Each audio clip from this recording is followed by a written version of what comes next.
A very good morning to everyone present. As we step into the third day of the orientation program for the batch of 2025 to 2029, today's sessions in the auditorium hold a special significance. We shall begin with a discussion on the Viksit Bharat Initiative 2047, coordinated by Professor Nidhi Tanwar and Professor Poonam Seni. This session will remind us of the important role that each of you, as future professionals and leaders, will play in shaping the destiny of our nation in the years to come. Following this, we are privileged to hear from the head of the Student Counseling Cell, the head of Alumni Relations, the head of the library, and the professor in charge of the Career Development and Guidance Cell. Each of them will share valuable insights into different aspects of academic, professional, and personal growth that you will experience during your time here. The most distinguished moment of the day will be the address by our chief guest, Dr. Rishi Mohan Bhatnagar. His experiences and leadership journey will serve as a source of inspiration and direction for each one of you. As we go through today's engagements, let us remember that the words of guidance and encouragement shared here are not just formal notes, they are milestones on your journey. Every step you take in this institution, every effort you make contributes not just to your personal success, but also to the larger vision of a developed India by 2047. Distinguished guests, esteemed colleagues, and dear students, it is a profound honor to welcome you all to this distinguished gathering focused on the visionary initiative of the Viksit Bharat, India's strategic journey towards becoming a developed, innovative, and a self-reliant nation. Today, we are privileged to be joined by Professor Mohinder Pal Garg, an eminent scholar and associate professor in the Department of Mechanical Engineering at Punjab Engineering College, Chandigarh. It is with great pleasure that I now invite Professor Garg to enlighten us with his valuable perspectives on advancing the aspirations of Viksit Bharat. Please join me in extending a warm and respectful welcome to Professor Mohinder Pal Garg.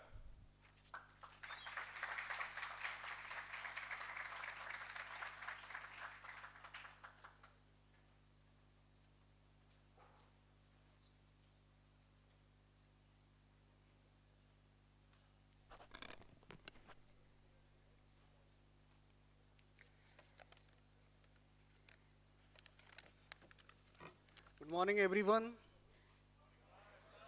Good morning. It's really nice to see some new faces in the campus, and it's my privilege to welcome you all in the premises of Punjab Engineering College.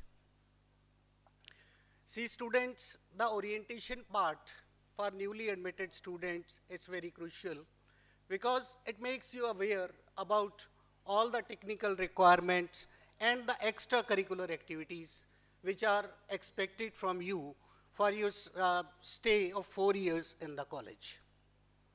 Dean Academic Sir Dr. Mangal has clearly highlighted you the various technical requirements, and now the different societies and club heads, they are striving hard to inform you about the various extracurricular activities taking place in the campus.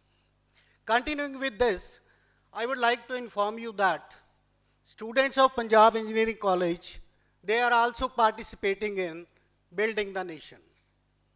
That's a huge task, and they are doing it through working in the area of Viksit Bharat initiative. Are you aware of this initiative? I hope that some of the exercises must have been done in your 10+1 and 10+2 classes in the schools, if you have really actually attended the schools. Right. Viksit Bharat initiative, if I literally translate it, it means developed India. And this idea is envisioned by our Honorable Prime Minister Shri Narendra Modi ji in 2023. This idea is building the nation transforming the nation into Viksit Bharat by 2047. It is based upon four major dimensions.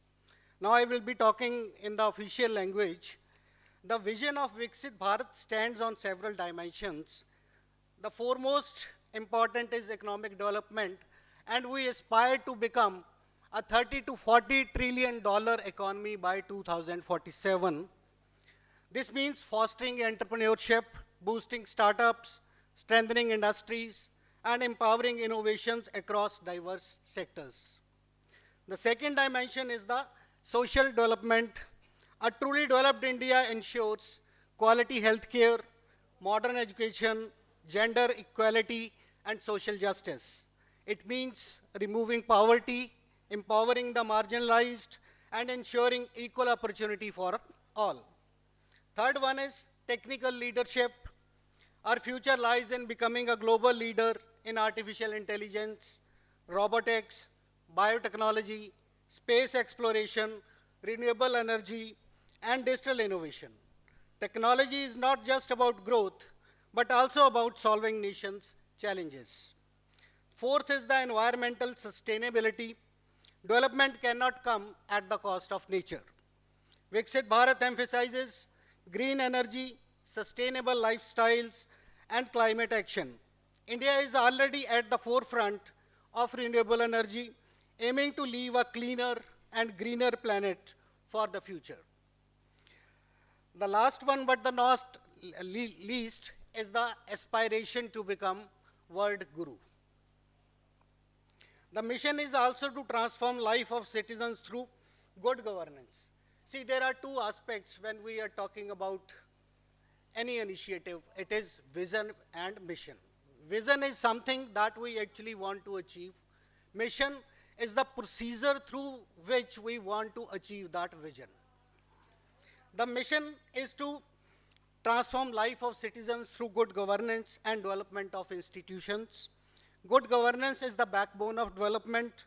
With Digital India, e-governance, citizen-centric reforms, the aim is to build systems that are transparent, accountable, and efficient.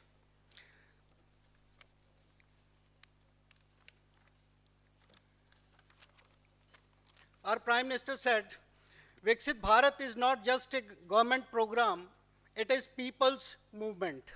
And in this people's movement, youth plays a crucial role. This brings me to why this initiative matters to you. The young generation is stepping into a new phase of life. With more than 60% of India's population being youth, Yuva Shakti is truly the driving force of this mission. Several opportunities are being created for students like you. First one is My Bharat portal, where you can register, volunteer, and explore avenues to contribute to nation building. Youth parliaments and leadership dialogues, where you can share ideas and contribute to nation building. Experimental learning programs and innovation challenges, where you can turn your ideas into solutions. Skill development and global exchange programs, which prepare you for the jobs and challenges of the future. But beyond these opportunities lies a great responsibility. As students are future leaders, you must cultivate knowledge, embrace motivation, innovation, practice integrity, and think not just of personal success, but also your role in building the nation.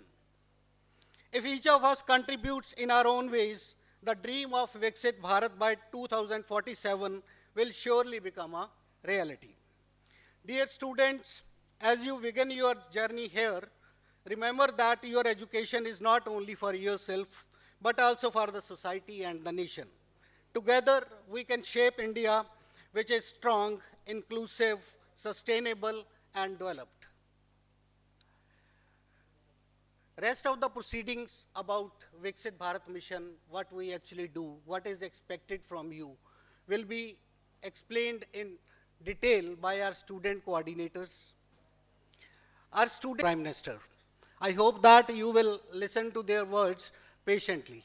Thank you.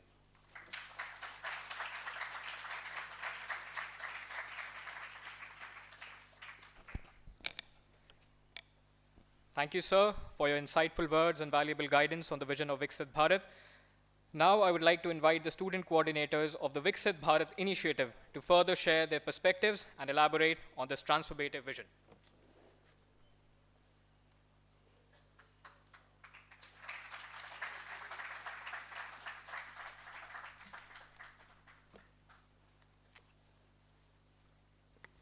Good morning, everyone. Respected professors and our newly admitted friends, a warm welcome to all of you. I am Ojasva Chauhan from Electronics and Communication Engineering. And I am Prasham Naranji from Electronics and Communication Engineering. We would like to thank Sir for his inspiring address on Viksit Bharat 2047. Rightly said by Sir, Viksit Bharat is a vision which tells us that we have to become a developed nation by the year 2047 when India will complete its 100 years of independence.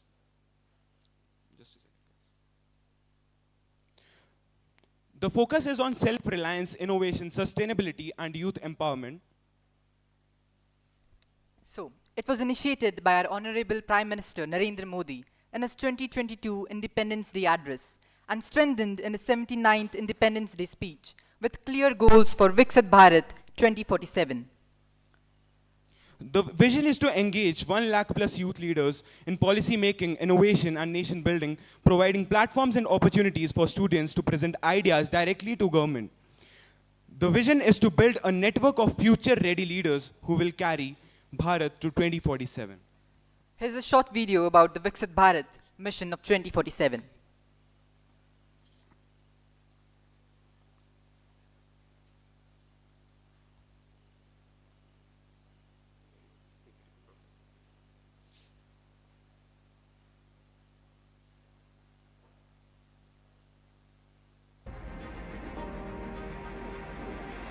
In the heart of Asia, a billion dreams are reshaping tomorrow. A billion aspirations fuel the world's fastest growing large economy.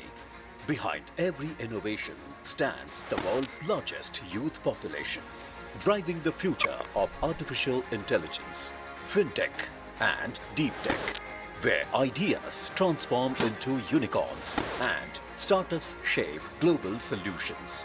Under Prime Minister Narendra Modi's visionary leadership, New India is writing a story of transformation. It is reshaping tomorrow. 750 million smartphones connecting dreams, powering ambitions. 172 billion digital transactions, not just numbers, but bridges to possibility, where data flows at the world's lowest costs and technology empowers. Where one tax, one market transforms business landscape, fast-track approvals, single window clearances, enhance ease of doing business. आज दुनिया की बड़ी-बड़ी कंपनियों में भारत में निवेश करने के लिए होड़ मची हुई है। 180 global capability centers of Fortune 500 companies, making India their innovation home. Over 1 lakh patents granted in 2024. More patents in 1 year than the entire previous decade. This isn't just progress. This is the pulse of New India. A nation committed to clean energy.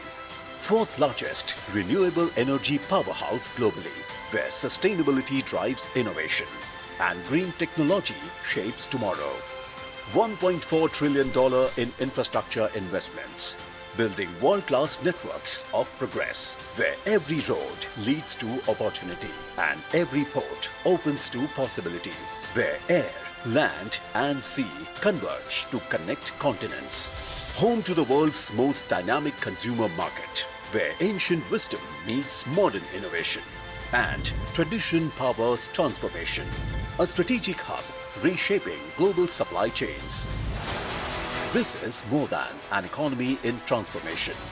This is Prime Minister Narendra Modi's vision of Viksit Bharat at 2047. The India for tomorrow. Manufacturing reaching new horizons. Services shaping global excellence. Exports multiplying 12-fold. Where prosperity touches every life. When you invest in India, you are not just part of a market. You are a part of a mission to build a better world. Join the world's most dynamic innovation story. Invest in India. Innovate with India.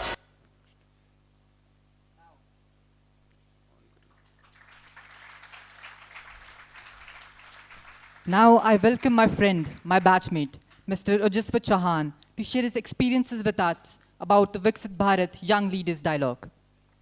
Thank you, Prasham, for such a warm introduction. It's truly a privilege to stand here today and share with you a journey that in many ways has shaped me into a person I am becoming. A journey that began with a simple step, a simple decision to attempt a quiz and gradually unfolded into experiences far better and bigger than I had imagined. Today, I want to talk to you about how one opportunity called the Viksit Bharat Young Leaders Dialogue changed the trajectory of my student life, how it gave me an exposure to leadership at the highest levels, and how it taught me the importance of youth participation in building a nation. Like most of you, I too was occupied with academics, clubs, and my regular student life when one day a quiz link was shared in our college WhatsApp groups. This quiz was about the vision of Viksit Bharat 2047. Honestly, at first I thought of it as just another random activity that keeps circulating around. And let's be honest, this was during our end-term examinations. We were all so occupied. Tell me honestly, how many of you would have actually bothered to open that link at such a time? Hardly any, right? Even I wasn't going to. But then something in me just said, why not give it a try? Little did I know that this small quiz was the first stage of a nationwide competition called the Viksit Bharat Young Leaders Dialogue, a platform launched by the Ministry of Youth Affairs and Sports to bring young people into the nation-building process. To my surprise, when I checked the mail, I got to know that the quiz had over 30 lakh participants across the country. Out of those, only 2 lakh were shortlisted for the next round, and I happened to be one of them. That was the very first turning point in this journey. The next stage was an essay and a blog writing competition. I still remember the day I got the confirmation mail for this round. I was actually preparing for my Tech Fest in IIT Bombay. And honestly, my first thought was, should I just skip this? I already have so many things to do, packing, last-minute prep, and a train to catch tomorrow. But then I reminded myself of one thing. Opportunities like this do not knock twice. So I decided to give it a try, even if it meant cutting down my preparation time. For my essay, I chose the topic Tech for Viksit Bharat because I have always believed that India's dream of becoming a developed nation cannot be achieved without technological advancements and transformation. Writing that essay pushed me to imagine how AI, robotics, clean energy, and digital governance could converge to build the India of 2047. Genuinely, I wasn't expecting much, but just 5 days later, my phone rang with the news I had been selected for the state round. That call changed everything. Then came the state rounds, where I was asked to prepare a pitch deck presentation and defend our vision. I presented a PPT on the topic Tech for Viksit Bharat before a jury of senior academicians, administrators, and government officials. On the second day of the state round, I was called for a one-to-one interview with a ministry official. It was intimidating at the first, sitting across a senior representative from the Ministry of Youth Affairs and Sports. But the conversation went very smoothly. We discussed my ideas on using technology to bridge rural-urban divides to make education more inclusive and to boost India's global competitiveness.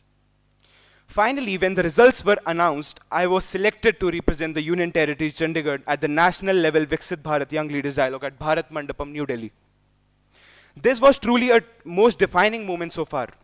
From 30 lakh participants to only 3,000 students from across India had made to this stage. The national dialogue was held at Bharat Mandapam, New Delhi from 10th to 12th of January 2025, the very venue where just months ago world leaders had gathered for a historic G20 summit to deliberate on global issues. Walking into that grand hall, now filled with some of the brightest young leaders from each state and UT of India, was truly overwhelming. It was one of a moment that I realized that this was not just a competition but a historic platform where the youth of India was assembled to shape the vision of Viksit Bharat 2047. I shared this stage with peers with different regions, backgrounds, disciplines. Learning to them broadened my thinking. We weren't just participants anymore. We were young Indians brainstorming how to shape our country's future. During those days, we had experiences that were nothing short of extraordinary. I had the privilege of presenting my ideas on Tech for Viksit Bharat before a panel of expert judges and fellow young leaders from across the country. Each presentation was not just a competition, but a confluence of ideas, innovation, and vision for India's future. We also visited the Pradhan Mantri's Sangralaya, where we traced India's leadership legacy from Pandit Jawaharlal Nehru to Atal Bihari Vajpayee and our present Honorable Prime Minister Shri Narendra Modi ji. That visit reminded us the nation building has always been carried forward by the vision of leaders and dedication of ordinary citizens alike. Another highlight was the exclusive dinner hosted by Shri Krishan Lal Gujjar, Minister of State for Power and Heavy Industries at his residence. To sit across the table from a union minister and listen to his perspective on youth, innovation and policy was an opportunity that very few get at such a young age. And the most unforgettable moment of all this was the interaction and lunch with the Honorable Prime Minister of India, Shri Narendra Modi ji himself. Sitting there listening to him directly was surreal. He didn't just give a speech, he engaged with us, he heard us patiently, and he told us something that I will never forget and will stay with me forever. The youth are not just the future of India, they are the present force shaping India's today. That was the moment when the vision of Viksit Bharat 2047 came alive for me. It wasn't just a policy goal anymore. It became personal. It became clear that each one of us had a role to play in shaping India's journey toward becoming a developed nation by the time we celebrate 100 years of independence. Now I thought that this was just the peak of my journey. But destiny had something else in store. Based on the marks I had scored at the state level interview round, I was selected again, and this time for a very prestigious platform, the Soul Leadership Conclave. This conclave is actually a brainchild of Prime Minister Narendra Modi, designed to bring together young leaders and expose them to governance, policy making, and leadership at the highest levels. Out of the entire nation, only 200 youth leaders were chosen, and I was fortunate to be among them. At the Soul Leadership Conclave, the experience was beyond anything I had ever imagined. This was not just a conference, it was once-in-a-lifetime opportunity to sit across a table and interact with some of the most inspiring leaders of our nation. We had the privilege of engaging with Honorable Prime Minister Shri Narendra Modi ji himself. Alongside him, there were stalwarts like Justice D.Y. Chandrachud, the Chief Justice of India, Mr. Ravi Kant, the CEO of Tata Motors, Sunil Bharti Mittal, the founder of Airtel, P.R. Srijesh, the captain of Indian hockey team, Vijayant Panda, the National Vice President of BJP, Ashwini Vaishnav, the Union Minister of Railways, and Bhupendra Yadav, the Union Minister for Labour and Environment. Now, these were just keynote speeches and one-side addresses. These were real, meaningful conversations where we, as young leaders, had the chance to ask questions, share our thoughts, and learn directly from their journey. Imagine sitting with such very people whose direction shaped the nation and being able to engage with them as mentors. For me, the highlight was not just listening to their wisdom, but the personal interactions, those moments where I could ask them my own questions, hearing about their struggles, their failures, and their mindset. And trust me, the lessons I took away from those conversations are the things that no textbook, no lecture, and no classroom could ever teach. It was in those interactions that I truly understood what leadership means, how perseverance shapes success, and how every great leader has at some point stood exactly where we stand today as dreamers with a vision. The journey didn't end at conclaves and dialogues. Today, I am actively contributing as a volunteer with Ministry of Youth Affairs and Sports. I serve as a core member for the state committee and also as a part of working group for Tech for Viksit Bharat, where I am engaged in policy framing and creating technology-driven solutions. Alongside this, I participate in youth engagement initiatives like Tiranga Yatras, declamations, elocutions, and quiz competitions. One of my proudest moments was when my article was published in the Bharatiya Janata Yuva Morcha national magazine, highlighting my contributions and ideas for the youth-led nation building. If I were to sum up my learnings from my journey, there were some takeaways. If I look back today, the biggest learning is very simple. Never fear taking the first step. That small quiz that I attempted without much thought, it opened the doors to experiences I could never have imagined. It gave me confidence, broadened my thinking, and most importantly, connected me with like-minded youth who all believe in the same dream of a developed India. Through this journey, I have learned the importance of idea execution and not just ideation.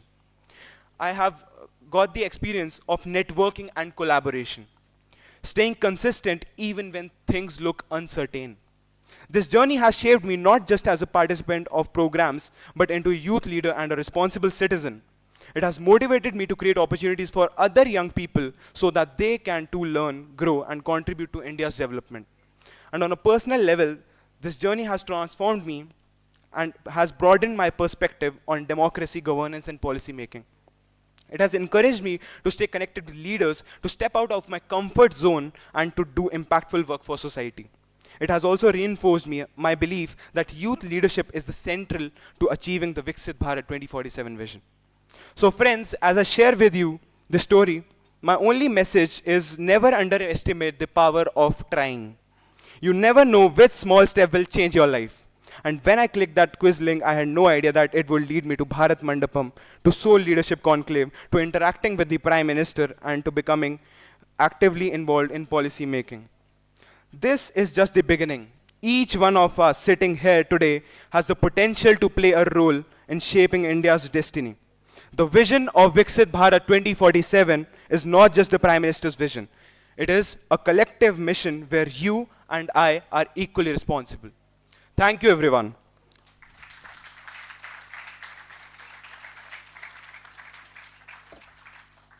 Now I would like to call upon my friend, my batchmate, Prasham Naranje, who is a youth parliamentarian. He will share his experience from his National Youth Parliament 2025.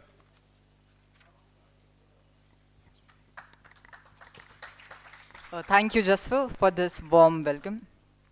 So I want to start by asking you all a very simple question. How many of you have ever dreamed of sitting in the Parliament of India? Be honest, just raise your hand. Oh, nice. I see 3, 4 hands. Well, now how many of you have actually imagined speaking there with MPs and ministers listening to you? I see 1 hand. Anyone else? Cool, 2 people. Well, believe me, a year ago, even I wouldn't have raised my hand. But life had other plans. And here I am today, standing in front of you all, sharing my journey of how an ordinary college student like me got the extraordinary chance to speak in the hallowed halls of our Parliament of India. So, here's my story. My journey began in the most unexpected, almost comical way. The first step was to submit a 1-minute video on what does Viksit Bharat mean to me. Now, let me paint the picture for you. It was the last day to submit. I had just gotten off a long, tiring flight. I was exhausted, I was hungry, I had prepared nothing. Everyone else must have rehearsed their speeches, polished their words, but me, I was sitting there with no script, no notes, nothing. And yet, I told myself, if I don't do this now, I'll regret it later. So, I just switched on my camera, spoke straight from the heart, and submitted it. No filters, no overthinking, just honesty. And somehow, out of lakhs of students across India, that little video got me selected for the next round. The first lesson I learned, sometimes it's not about being perfect. It's about showing up. It's about showing up and speaking your truth. Now, next came the district round. The topic was one nation, one election. I had 3 minutes to speak. I still remember that day vividly. I walked into the hall straight from my hostel, wearing a plain t-shirt and jeans. To my shock, everyone else looked like they had stepped out of a national debate championship. Formal blazers, saris, polished shoes, even ties. I looked completely out of place. For a moment, I genuinely thought, maybe I shouldn't even be here. Maybe I'll just sit quietly, watch others, and go back. And honestly, I hadn't come with any big expectations. I thought to myself, let me just soak in the experience, listen to some powerful speeches, and learn from it. And powerful they were. The speakers that day were simply amazing, well prepared, articulate, confident.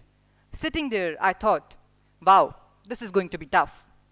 But then, another thought struck me. A blazer doesn't make you a better speaker.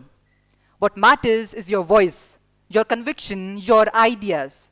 So I pushed aside the self-doubt, walked up to the stage, and spoke my heart out. And to my complete surprise, out of 150 brilliant speakers, I was chosen as one of the 10 who would move to the state round.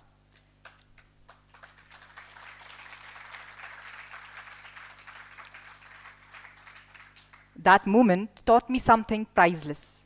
Sometimes the biggest victories happen when you least expect them.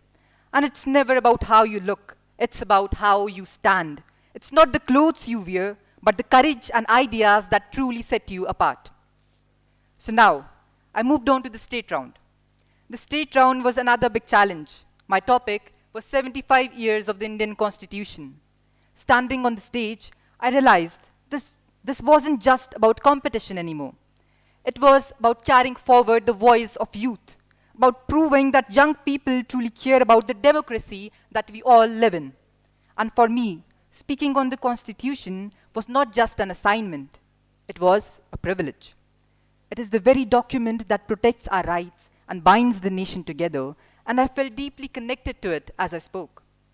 When the results were announced, I could hardly process the words. I had been chosen to represent Chandigarh in the Youth Parliament of India. Me, a student who had sent in a last-minute video, now entrusted with the responsibility of being the voice of my city on the national stage. I felt overwhelmed, grateful, and honestly, a little stunned. Out of so many brilliant speakers, the fact that I was given this chance felt almost unreal. More than pride, what I felt was responsibility. The responsibility to stand not just for myself, but for the youth of Chandigarh. And then, finally, came the part that still feels like a dream. Imagine this, traveling by flight as a delegate, staying at the Ashok Hotel, the same place where G20 world leaders had been hosted. Surrounded by embassies, every walk outside felt like stepping into the world of diplomacy, as though we were young ambassadors of our states and cities. All of this simply because I had dared to record that 1-minute video months ago. In Delhi, I was joined by 106 brilliant young minds from all across India. Meeting them was like experiencing the country's diversity in one room. Different languages, different cultures and traditions, reflected even in the attire they wore with pride. Some came in their regional dress, other in formal suits, but all carried with them the confidence and passion of their communities. What struck me most was not just their brilliance, but the bonds that we built. From late-night discussions to light-hearted moments, we connected beyond speeches and debates. Many of them are still in touch with me, and now I feel as if I have friends in every corner of India, from Kashmir to Kanyakumari. That sense of unity, of shared purpose, is something that I will always carry with me. One of the most powerful experiences was our visit to the Rajya Sabha. Sitting in the visitors' gallery, I watched the proceedings unfold live. The gravity of the chamber hit me instantly. Every word spoken there had the power to shape the lives of 1 billion people. The discipline, the debates, even the silences carried weight. I remember feeling goosebumps as I thought, this is the very heart of the Indian democracy. We also visited the PM Sangrahalaya, walked through the vision, struggles, and legacies of the PMs who had steered India throughout history. It was like walking to the living memory of the nation. But the biggest moment, speaking inside the Parliament of India. Walking up to the podium, my heart raced faster with every step. That hall, with its towering walls, polished wood, and history etched into every corner, has witnessed debates that shaped the destiny of our nation. And now, it was my turn to stand there. As I placed my hands on the podium and looked around, a wave of disbelief and gratitude washed over me. Here I was, representing Chandigarh, entrusted with a chance to make my voice echo in the same chamber where the country's leaders had spoken. The weight of the responsibility was immense, but so was the pride. When I finally began my speech, every word came from a place deeper than just competition. I wasn't speaking for myself anymore. I was speaking for my city, for my peers, for the millions of young Indians who dream of a better tomorrow. And in that moment, I realized a powerful truth. Youth are not just participants in democracy. I repeat, Youth are not just participants in democracy, we are its lifeblood. So now, here is how I grew as a student to a leader. When I look back, what did this journey really give me? It wasn't just the thrill of flying to Delhi or staying in fancy hotels. Those were extras. The real gift was how much as I grew as a person. I grew as a speaker, learning that true speaking is not just about perfect words, but about speaking with conviction, with belief that what you say matters. I grew as a leader, realizing that leadership is never about a title. It's about taking responsibility, about daring to carry the voice of others when it feels heavy, and about showing up even when it's easier to stay quiet. I grew as a learner because meeting 106 incredible students from across India taught me that no matter how much you know, there will always be a new perspective, a fresh idea, or a different culture that expands your vision of the world. But above all, I learned one lesson that will stay with me forever. Opportunities don't wait. They don't come neatly wrapped when you feel ready. They arrive when you're tired, unprepared, underdressed, or doubting yourself. And in those moments, you either step forward or you let them pass. This experience taught me that you're never too small, never too young, never too unprepared to make a difference. Sometimes you just have to raise your hand, take the mic, and speak your truth. And that one step can change everything. So to my juniors, your time at PEC is a blank canvas, waiting for you to paint it with experiences far beyond classrooms and textbooks. Don't limit yourself to just lectures and labs. Step out. Try new things. Join a club you have never heard of. Say yes to a hackathon even if you think you're not techie enough. Organize an event. Volunteer for a cause. Take part in a debate, a trek, a sports meet, a fest, because each of these will add a new color to your journey. Opportunities don't wait for you to be comfortable. They come unannounced. And if you dare to seize them, they will shape you in ways you can't even imagine. At PEC, we don't just grow as engineers. We grow as leaders, as creators, as explorers. We build friendships that feel like family, take risks that teach us resilience, and create stories that we will be proud to tell years later. Because in the end, your degree will give you a career, but it is these experiences that will give you a life. And when you stand at the crossroads of the future, it won't be the hours spent in the classrooms that you remember most. It will be the moments when you dare to step out, to speak up, to leap forward. Sometimes a single decision you make on an ordinary evening with no preparation, just a spark in your heart, can lead to extraordinary places. For me, it took me all the way to the Parliament of India. For you, it could be anywhere. So be curious, be fearless, say yes to opportunities, and make these years at PEC truly count. Thank you.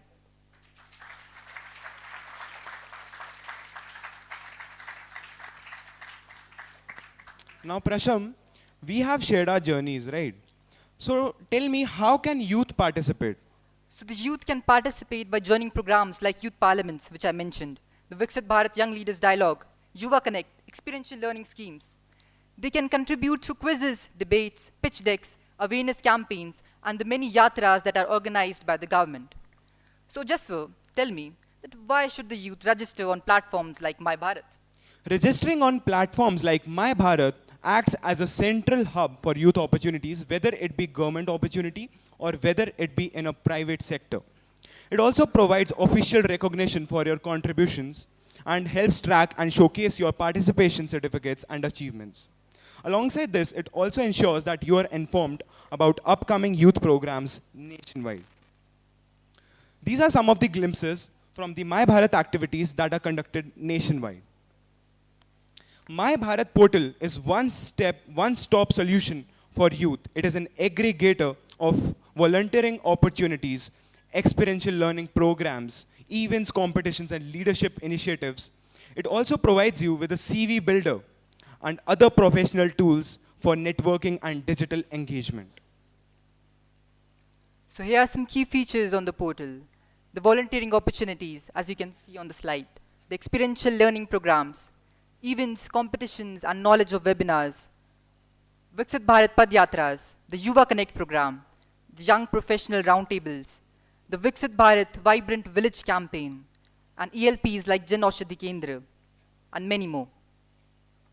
Now, these are the salient features of My Bharat.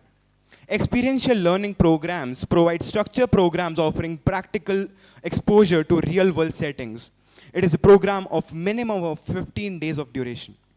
Volunteering for Bharat involves active contribution and collaboration with organizations that are creating volunteering events.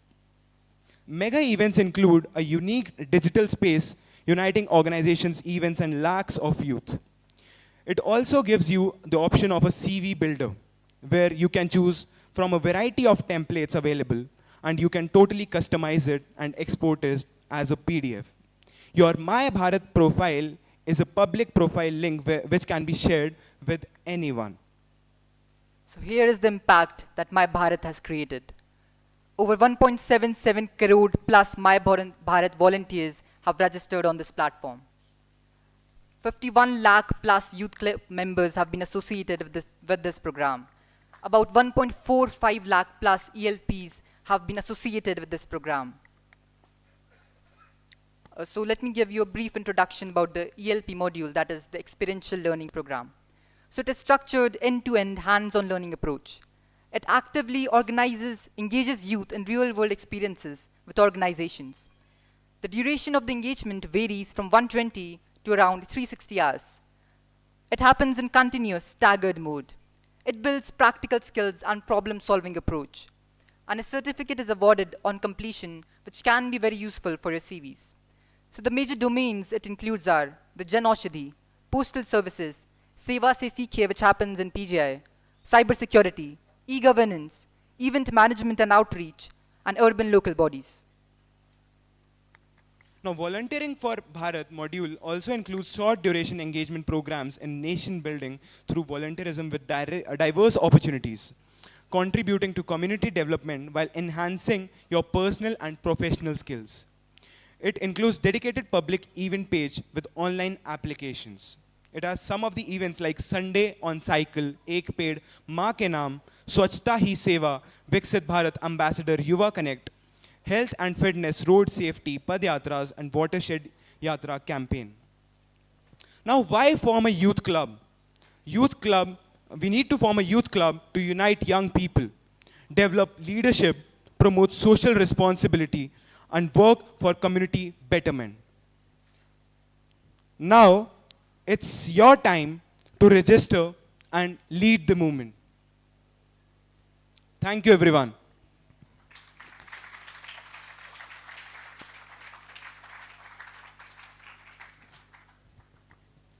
Bache, it is mandatory for every student to log into My Bharat app. Generally हम youth को ये problem रहती है कि सारे decisions हम पे centred हैं, लेकिन हमको कोई भी पूछ नहीं रहा. This is the only opportunity where you can raise your voice, you can give your suggestions, and you can be a part of decision making process. So it is mandatory for everyone to register on this platform. Time by time opportunities will come, suggestions will be asked from you, and the people who are giving best suggestions, they will be invited for different events. Please register on this app.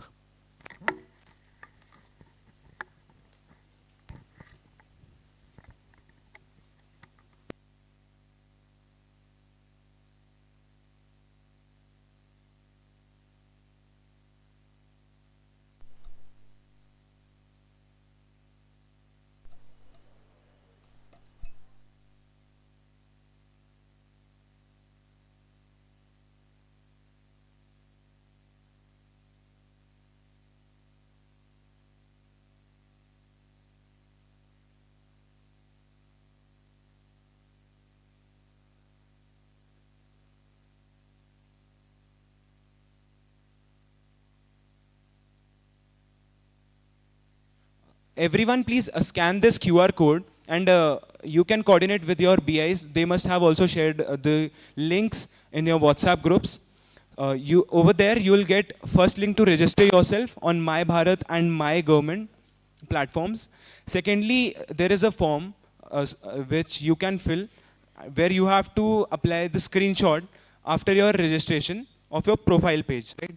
And the third thing over there would be a WhatsApp group of our My Bharat PEC community. So you have to join that.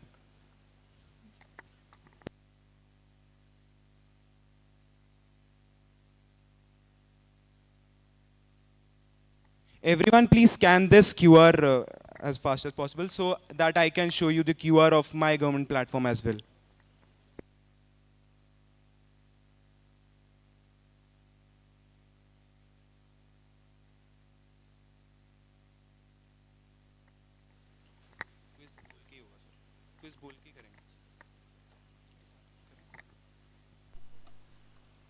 Till the time you guys are scanning the QR code, we'll be conducting a short fun quiz for all of you. So let's see who knows the answers to the questions. So our first question is that Chandrayaan-3 achieved India's first successful soft landing on which part of the moon? I repeat the question. Just a second. Chandrayaan-3 achieved India's first successful soft landing on which part of the moon? So I see many hands. Yeah, you can go the. Can you repeat? Yeah, you are right. Please, everyone, give a big round of applause for him. Yeah. So, what is your name? Raghav. So, Raghav, that was the correct answer, and well done. So, our second question is that Aditya L1 is India's first mission to study what? I repeat. Aditya L1 is India's first mission to study what? The guy at the corner. Can you please tell your name? What is your name? Saksham. So, Saksham, that is the correct answer. So the answer is sun. Give a big round of applause, guys, for Saksham. Come on, show some energy.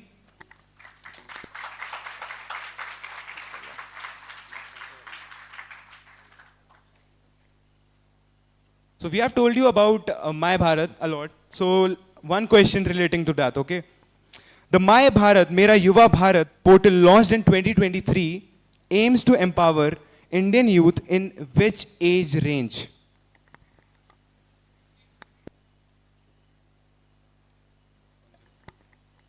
The guy in green t-shirt. Very nice, great answer. What is your name? Sorry? Tejas. Guys, give a big round of applause for Tejas.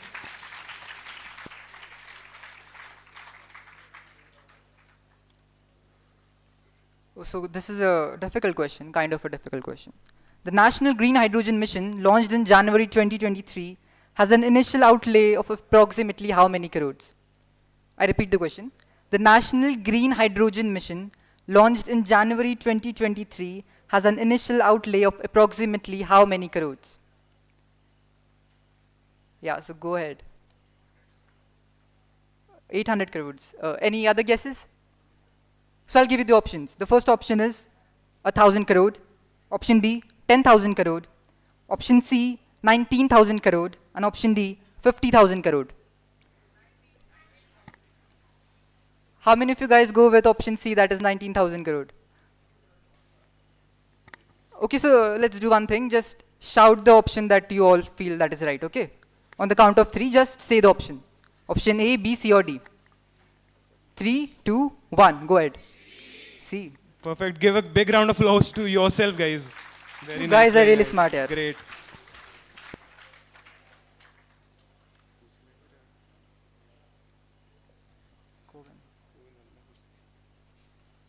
So the next question is, CoWIN, a digital platform developed by the Indian government for, I will repeat the question. CoWIN is a digital platform developed by the Indian government for, I'll give you the options. The first one is e-commerce and online shopping. Second is vehicle registration. Third is COVID-19 vaccination registration and certification. And the third one is passport issuance. That was an easy one, right? COVID vaccine. But yeah, good job. Yeah, give a big hand of applause for you guys. Like, show some energy, yaar.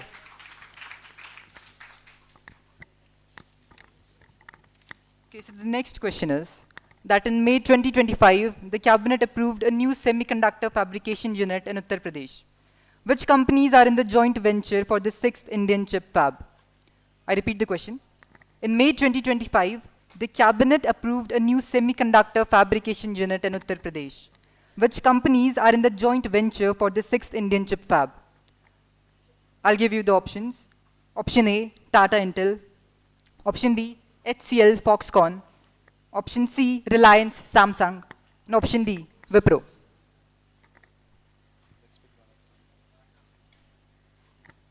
The guys at the back, any one of you, like. Yeah, he's correct. It is HCL Foxconn. Give a big round of applause, guys.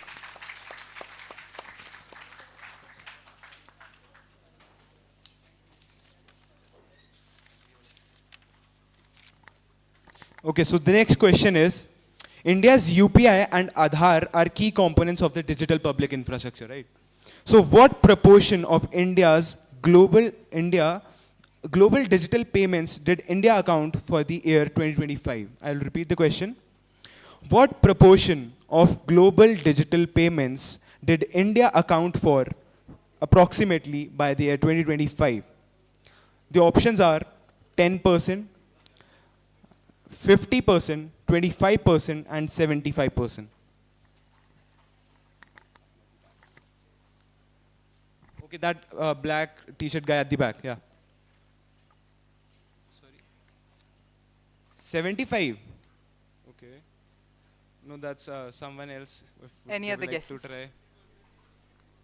Oh, perfect, guys. Yeah, Perfect. that is That's the right correct answer.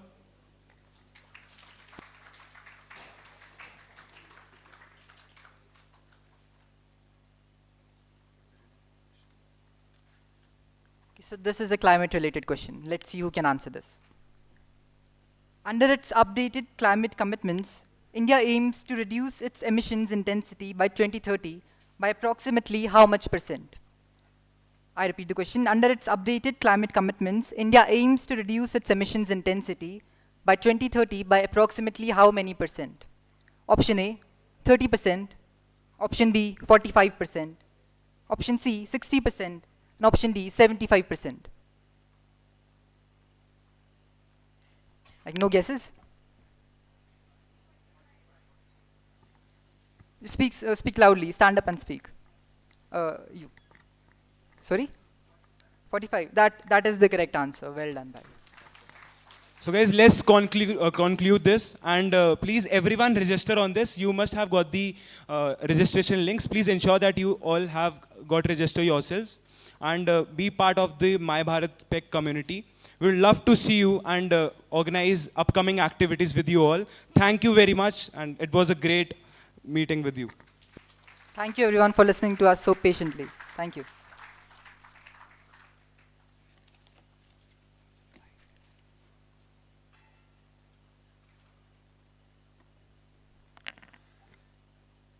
Thank you to our student.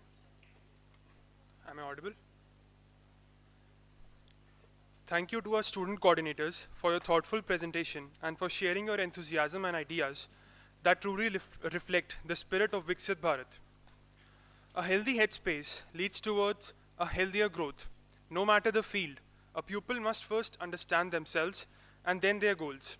The Student Counseling Cell serves as a beacon for students, guiding them to find clarity, strength, and hope, even in the most challenging times. The cell is nurtured under the guidance of Dr. Sulata Bhandari, Associate Professor in the Electrical Engineering Department, who takes immense pride in being a compassionate mentor and a steady hand for students navigating their academic and personal journeys. It's my delight to invite Dr. Sulata Bhandari to the dais to address the students.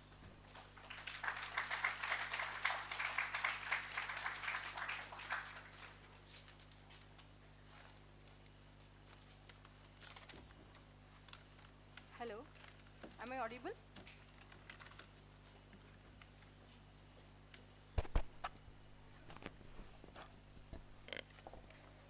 Hello. Yeah. Hello and good morning to all of you. Congratulations on joining PEC. You have worked hard, cleared the entrance, joined PEC, So you have proved that you are intelligent and hardworking. You were all toppers in your school days? No? So how come that you are here? You have to be intelligent. So here it's going to be a competition among all the toppers. And in the process, sometimes it may happen that you don't get the first, second, or the third position. Natural hai, you'll get upset, sad bhi ho jaoge. Sometimes it's like natural. Sabke saath hota hai because it's going to be the first time with you. So don't get upset. As an employer, when I come to a college to recruit students, uska gold medal and his high scores and high grade doesn't matter to me. What I'll be looking for is a person who can solve the problems of my office, work efficiently with me, work effectively for the betterment of my organization. So your sole aim should be to have clear fundamentals, a strong fundamental base, and of course with a good score. Sub F or D bhi nahi hona chahiye. It should be a good, decent score, but your focus should be to have a strong fundamental base. बोलना तो आसान है. I know, बच्चों से जब मैं बात करती हूँ, मैम आप तो बोल देते हो, लेकिन हमारे तो ग्रेड कम हो गए ना. तो जब फर्स्ट ईयर में होते हो, you have great expectation कि बहुत मेहनत किया, A+ नहीं आया. Don't worry. I tell you long run में इतना फ़र्क नहीं पड़ता है. ठीक है? At times you will feel like crying. आपको लगता होगा कि भाई कोई आए to support me. My parents should have been beside me. मेरे friends, मेरे elders होते तो मेरे को थोड़ा अच्छा लगता. You feel like screaming, you feel like crying loud. Day scholars तो घर चले जाते हैं. They have their support there, their family with them. But hostelers बेचारे they feel left alone. उनको लगता कि कोई भी नहीं है हमारे साथ. They miss their supportive घर का safe and secure environment. But why don't you like take us as your family? हम लोग आपके extended family है. Your roommates, your classmates, your seniors, your teachers, and above all, हमारा counseling cell. Whenever you feel low, थोड़ा upset लगे, talk to us. Talk to your senior, talk to your teacher. You'll feel relieved. This should be your house now. Like 4 साल के लिए ये आपका घर है. ठीक है? Now I'll introduce you to my cell. Counseling cell is always with you. I'm professor in charge of this cell, Sulata Bhandari, and we have a very trained, very friendly, and like a counselor, Mr. Naveen. Sir, एक बार खड़े हो जाओ. He sits in the dispensary.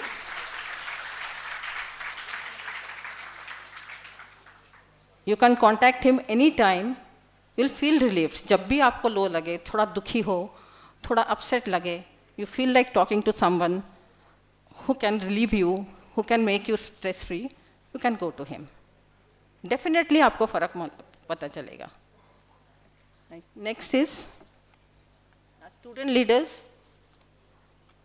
She is secretary of our club. Anya, Virender, joint secretary. Then we have the coordination in charge. Avantika is there? Avantika and Megha. Then Daksh and Manpreet. देख लो इनको. And we have a peer support group. उसकी in charge is Karina Sharma.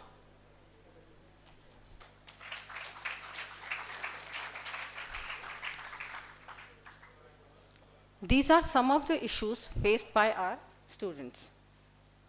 And prominent is like academic pressure. First year में जब आप आते हो, तो academic pressure काफ़ी ज़्यादा होता है. And obviously others are also there. पढ़ लो. I like this drawing. It's one of my favorite slides. So if you face any of this issue, you can always come to us. We are always there. You can contact our peer support group. They are student volunteers, your seniors. They are your age. They can think like you. They'll understand you better than us. They are well trained, they'll listen to you, and they can help you, they can guide you. Right?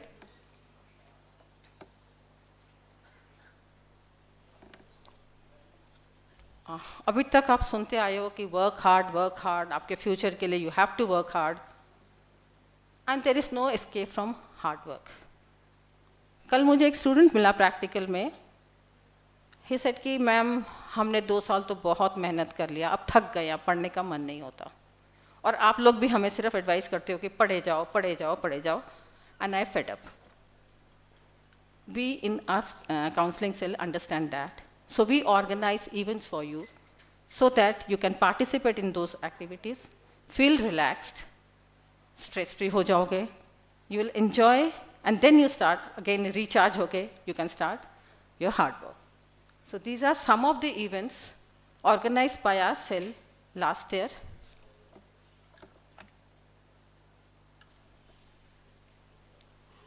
This treasure hunt and minute to win, और ये last वाला जो है, they were during the PEC fest.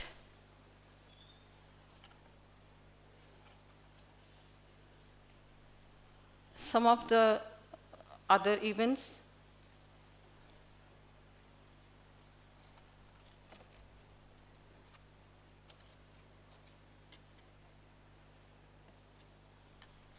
Some expert talks. We had a posh session. Then Naveen sir keeps on holding some talks for you in the hostel, in the auditorium, so you can be you can participate in those. Again, some sessions. Difficult time tells you who you are.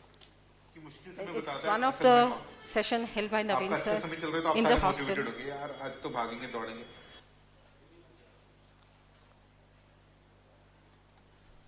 Again, a fun event meant for you people. It's not only for the counseling cell students or the members. It's open to all. All of you can participate. Whenever you feel like enjoying something, you can participate in these functions and get recharged.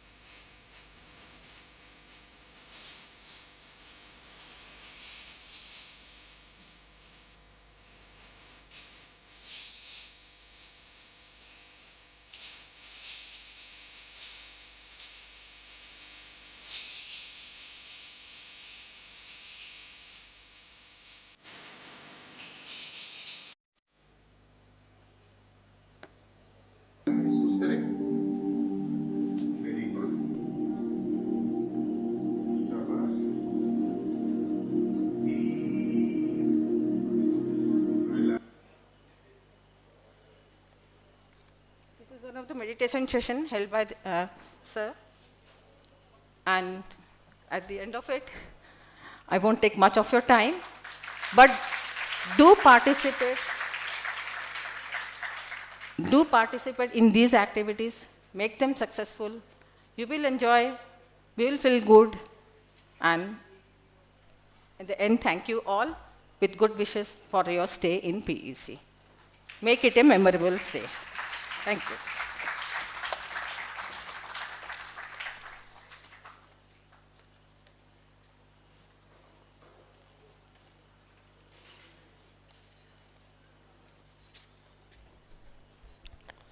Thank you, ma'am, for sharing your valuable thoughts with us. It is my profound honor and privilege to introduce to you a distinguished member of our academic community, Dr. Rajesh Kumar Kanda. As a professor in the Mechanical Engineering Department at Punjab Engineering College, Dr. Kanda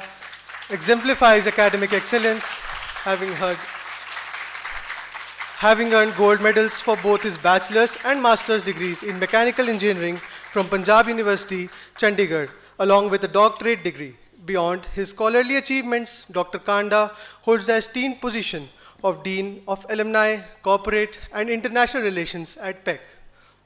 In his capacity, he skillfully manages our vast and vibrant alumni network, fostering strong connections and organizing landmark events such as the Global Alumni Meet reunions, homecoming alumni sessions, and the PECOSA elections for distinguished alumni awards.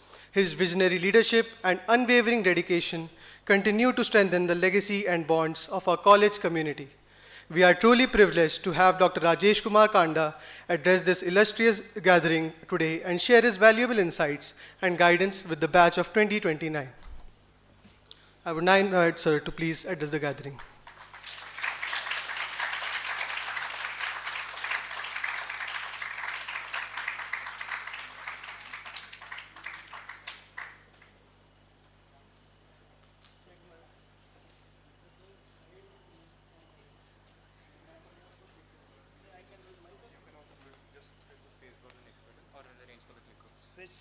This is the space bar. Then how to go back? Like this. This. That's fine.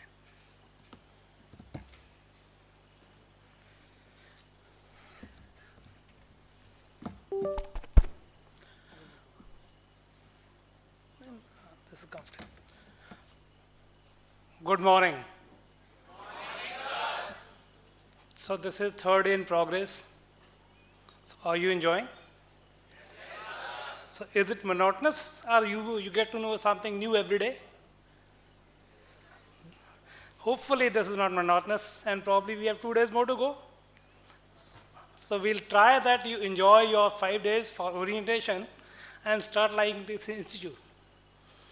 Simple advice, which is not related to my office. So this time, this branch upgradation is not there. It was there till 2024, but your batch is not allowed to go for branch upgradation. So in a way, it's good. You remain connected to your class fellows, right?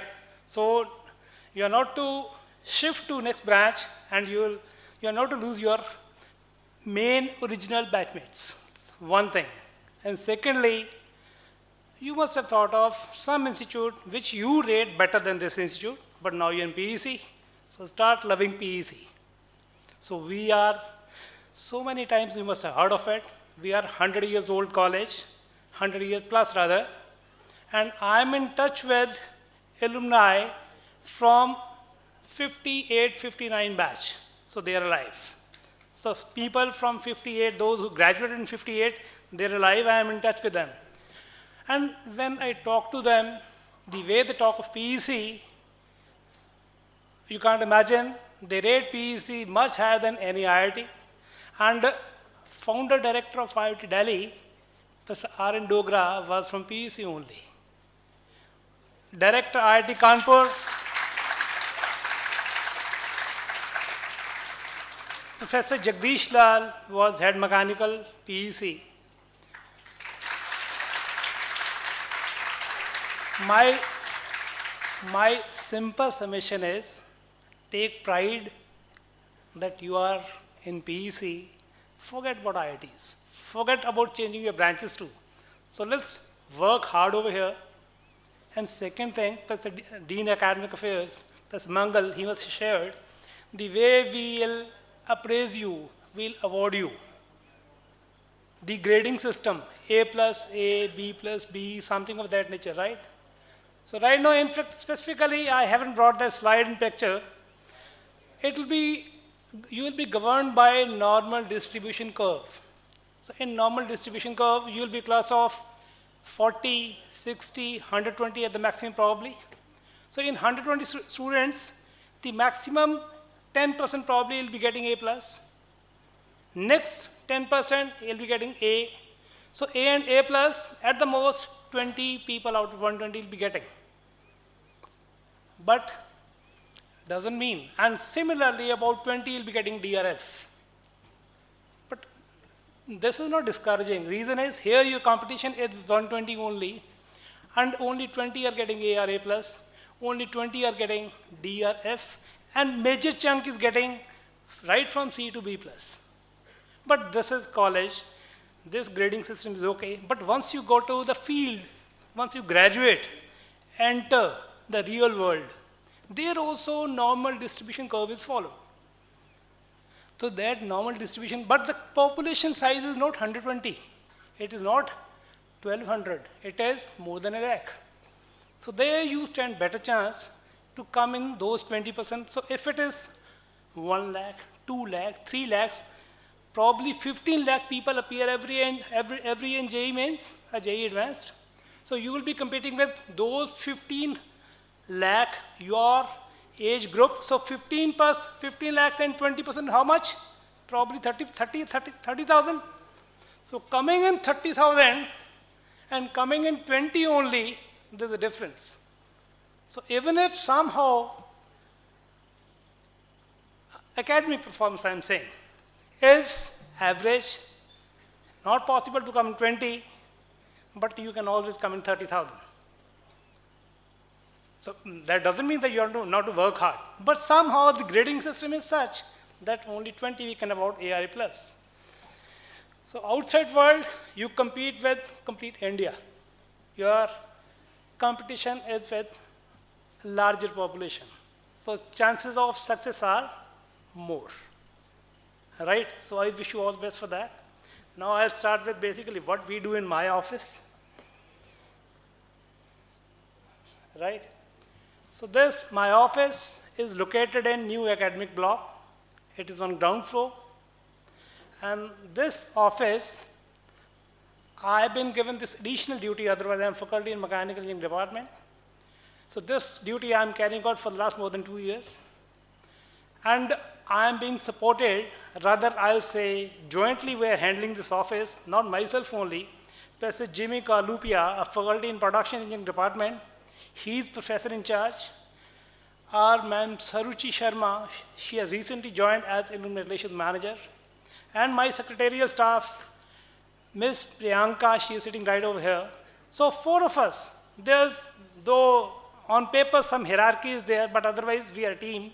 So we work in tandem, 4 of us work together and try that you all are benefited, right?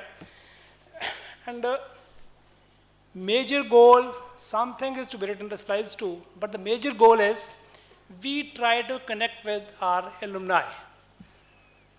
And some slide probably is missing. So right now, our database has 19,000 alumni. All are not registered. Otherwise, who are alive, if we start from 58 batch till 2025, so it's more than 85 years probably. How much? 40 and 65 years. 65 to 67. So the data should be more than 30,000, but still we have 19,000 and we are in touch with those 19,000 people. So main aim as of now is to arrange for some funds for economically weaker students.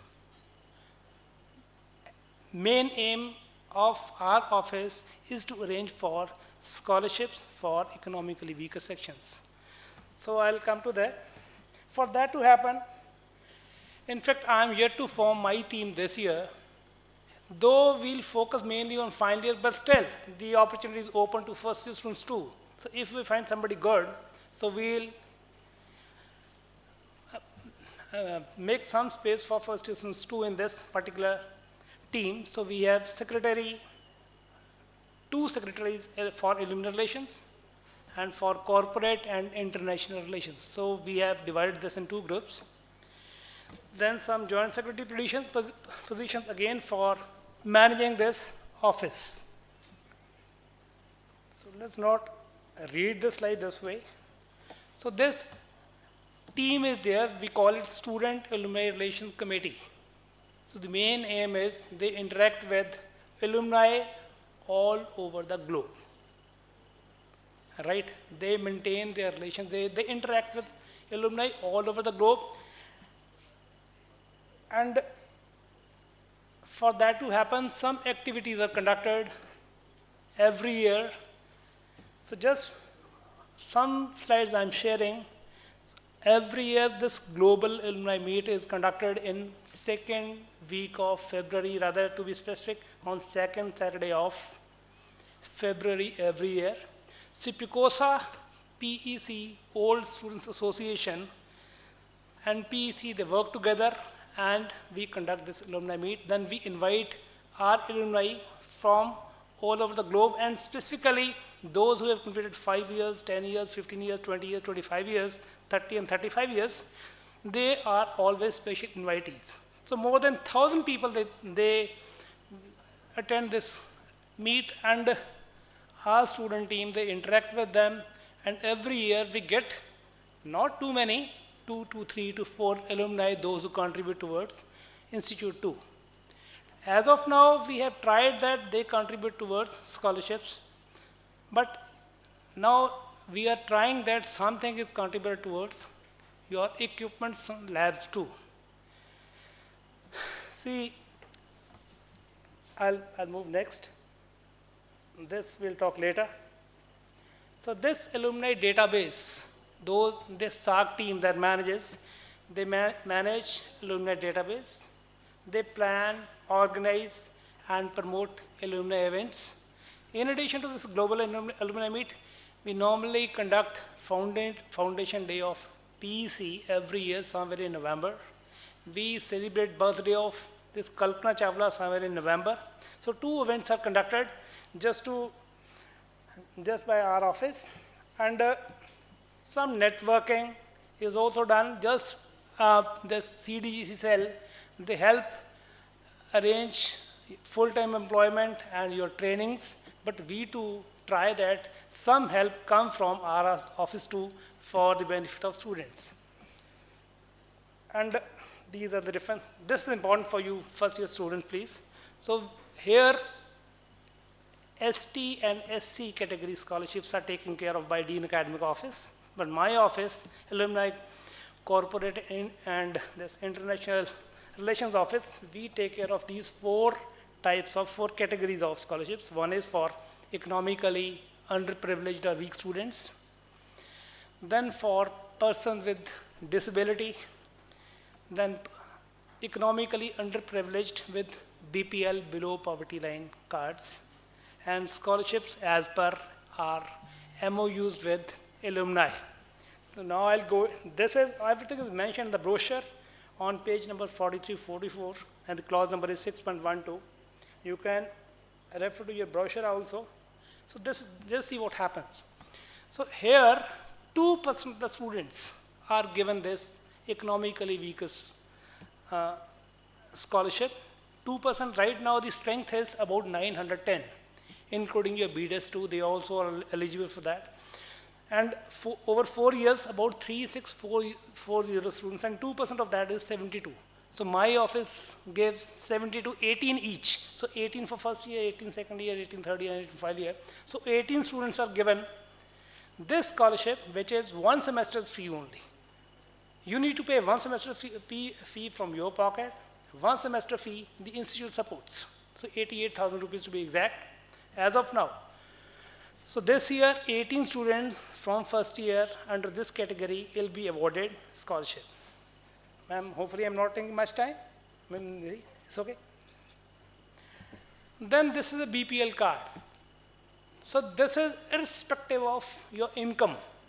If somebody is having this BPL card, he or she will be given full fee waiver, which is about 1,88,000 rupees, plus hostel too, 81,000 rupees, about 81,500 rupees. So about 2,67,000 rupees are waived off to those who belong to BPL category, and there's no limit on that. So whosoever has BPL card, we offer them this full scholarship. But my humble request again, once the institute is supporting so much, so try to be regular in your classes. So it is heard that those who are taking this scholarship, not all, but a few of them, they become lethargic, they don't attend classes, but now this time the rules are strict.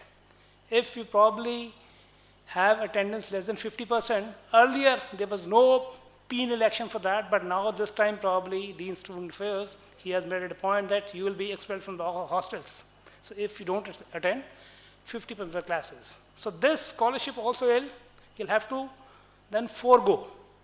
So it's a big support, 2,67,000 rupees every year is waived off. And there's no limit on number of students from BPL category, the way we have limit on EWS category. So please, it's a request, be sincere. So those who are given this scholarship, rather all of you. Then person with disability also, if the income is less than 5 lakhs, probably is full fee waiver is given. If income is between 5 lakhs and 10 lakhs, then 50% fee waiver is given. So here, see, in the previous year, we have given 23, 24, 62 students, 24, 25, 67 students under EWS category. Then under BPL category, 61 for 4 years in 23, 24, 85 in 24, 25. So 85 students are getting this much. So if you multiply by 2.67, say this comes to about 2 crores. So 2 crore is given to this BPL category. It's a huge amount. So kindly value it. BPL category, because this is small category, so 4 in year 23-24 and 5 in 24-25. Now, these are the main scholarships that my office takes care of. I'll go in detail. Here, about 8 to 10 scholarships are there for first year right now, this time. And we'll be inviting applications somewhere in January 26. Because most of the scholarships are based on your performance in first semester result. Some are based on your JEE mains results too, but still, just to maintain uniformity, what we have done is, so we seek applications in the month of January 26 after your first semester result is declared. And for that to happen, we need 2 documents to process your cases. One is your family income. That income certificate is duly issued by some government agency, maybe SDM, maybe Tahsildar, maybe Deputy Commissioner of your particular where you stay. And secondly, we need income tax returns of your parents, both parents, father as well as mother. Even if mother is housewife, the income is 0, but still you need to file your income tax return. So this time, the last day to file income tax return is September 15.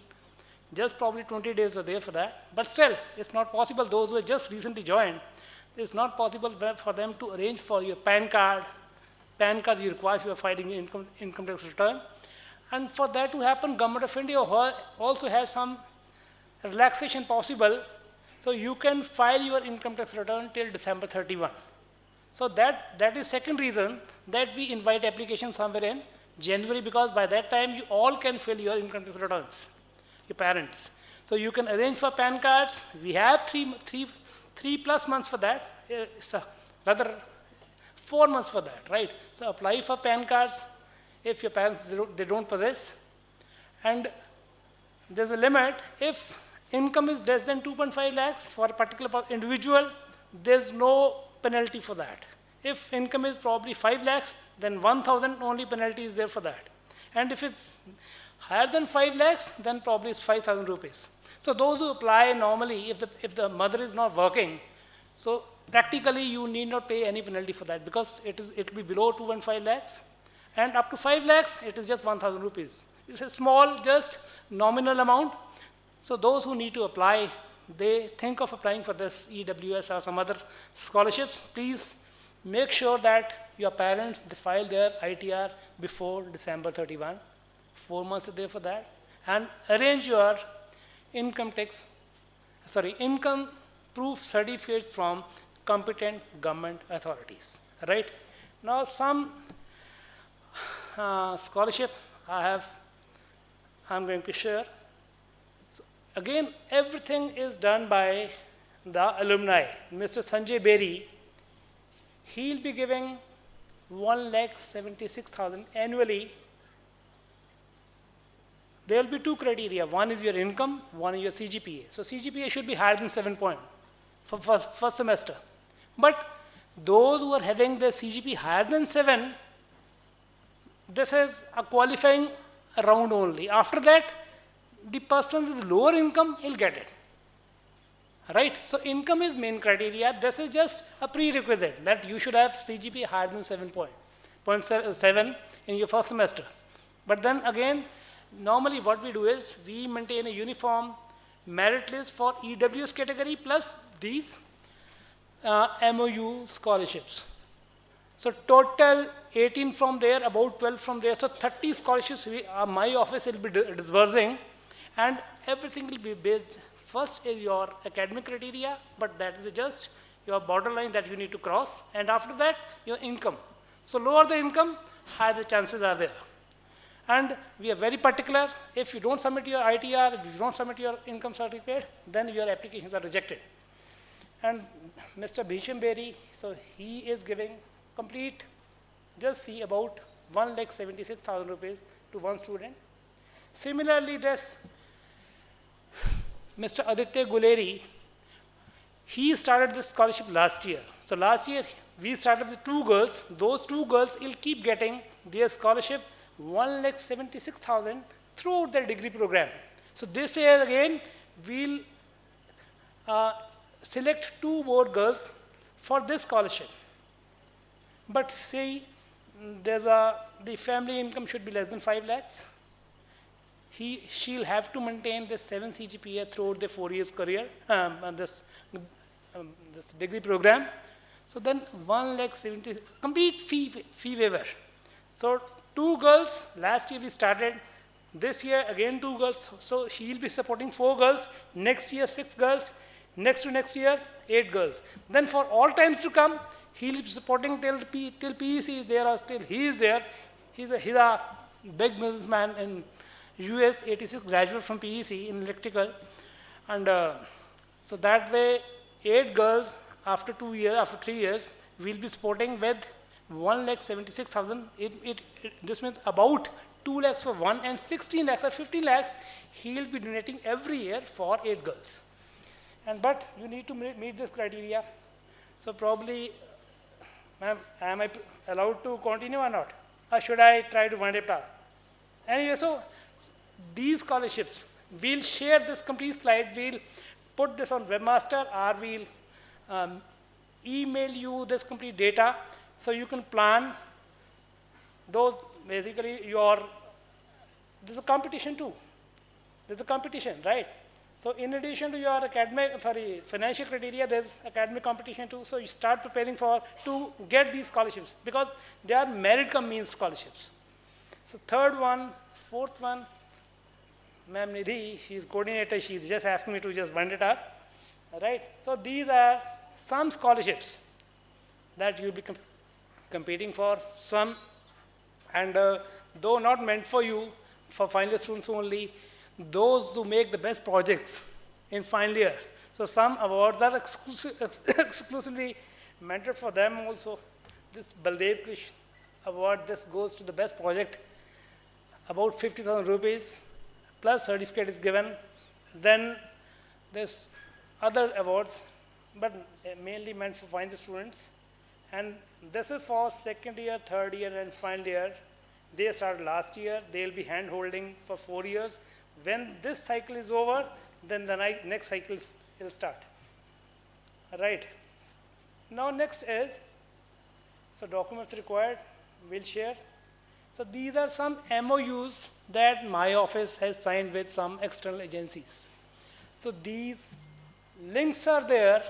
You can access these MOUs, and wherever you feel comfortable that you can contribute, you can work on particular MOU, just go through the MOUs, the content of the MOU, talk to the faculty concerned for that, and if you somehow contribute or do something in that particular field, you're welcome.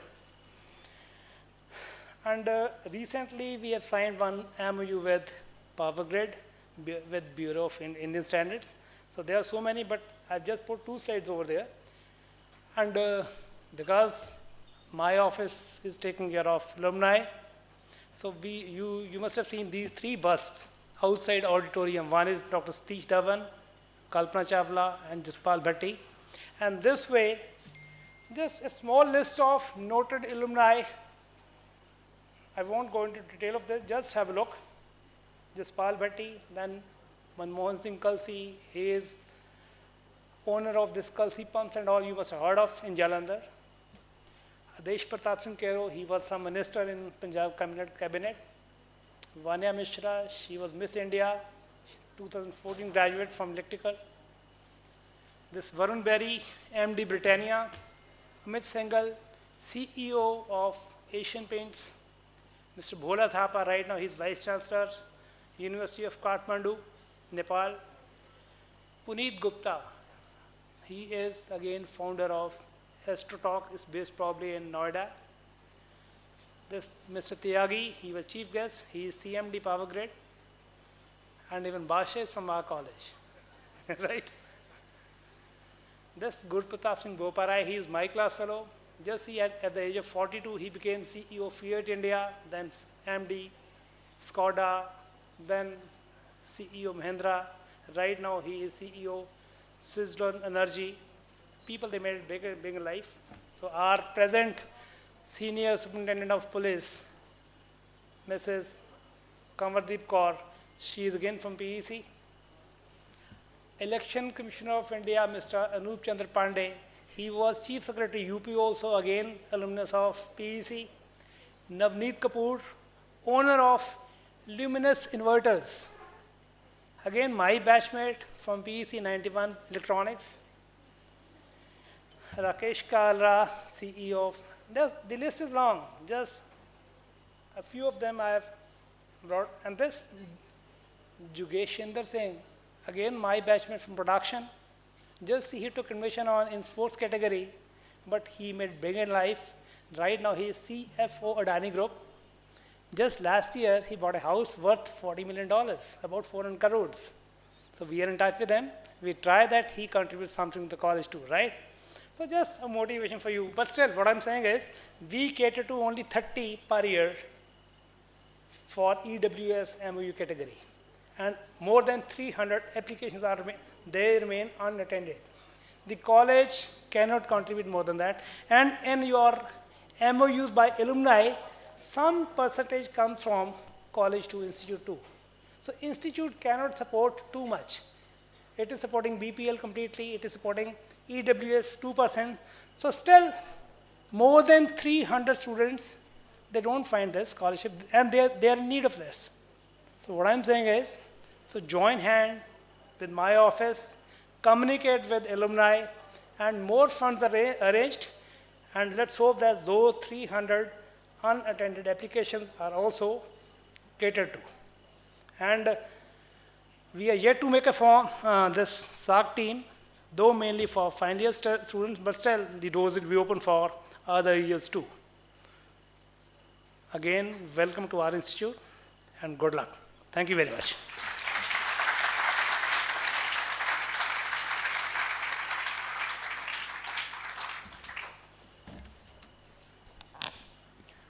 Thank you, sir, for your words of wisdom. Libraries are the very foundations of every institute.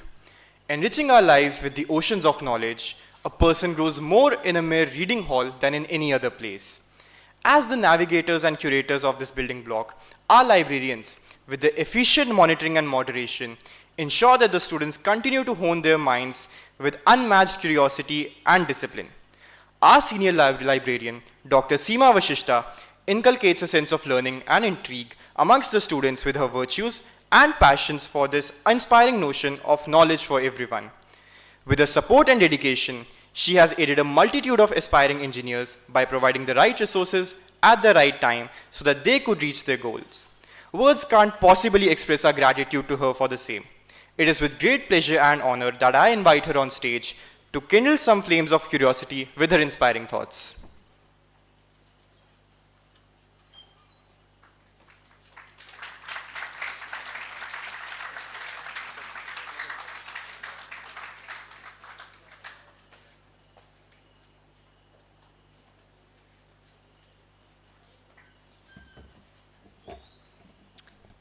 A very good morning to all of you. So,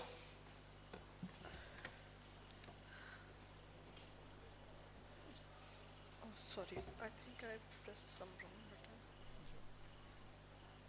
Just down for the next one. I start my presentation with a quote. Ordinary people have big TVs, extraordinary people have big libraries. So,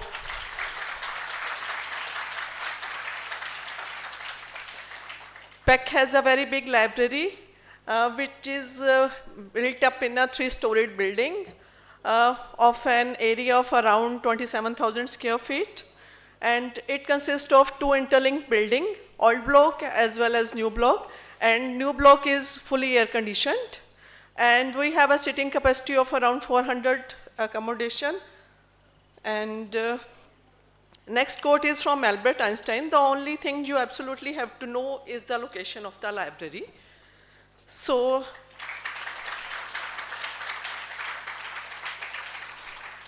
here in PEC, this is the layout of the library. We have a digital library at the basement. And on the ground floor, we have various sections, such as newspaper section, 2 reading halls, 1 is air conditioned and other is non-AC. And also we have other offices and technical section here in this ground floor. On the first floor, we have all the stack area where all the books are placed, and a circulation counter where you can get the books issued.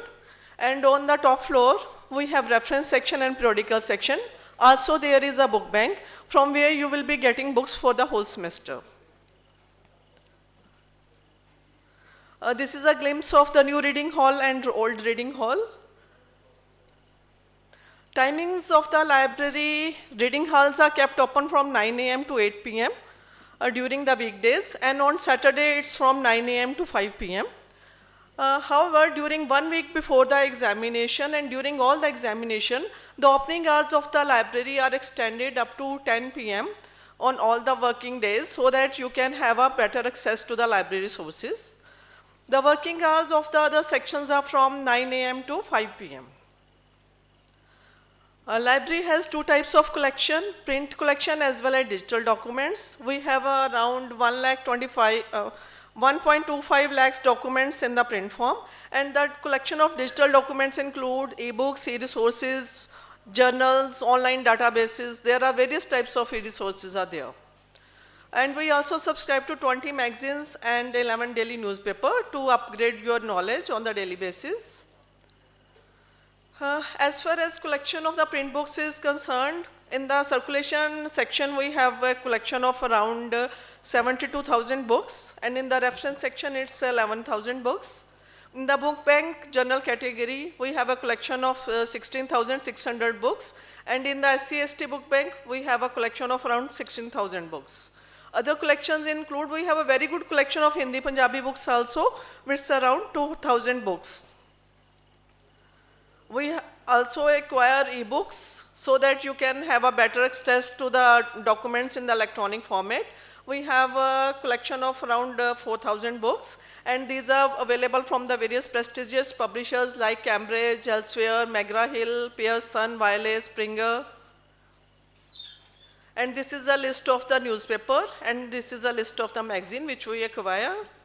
And you can always add on whichever, if you feel like this magazine or this newspaper is not being acquired by the library, you can make a request to the senior librarian and we will try to procure it for you. And as far as membership of the library is concerned, all the students are entitled to be the members of the library. Here you have to fill up a form which is available in the library office, and you have to bring 2 passport size colored photograph to fill up that form. And a smart campus card will be issued to you, which will serve the dual purpose of identity card as well as the library card. So this is the procedure. You came to the library, fill up the form, the data will be loaded on the system, and you will get this smart campus card, and which will be used for the purpose of issue and return of the books. And this is about the loan privilege, that is how much entitlement you have for the books. B.TECH students are entitled to get issued 3 books for a period of 15 days from the circulation section.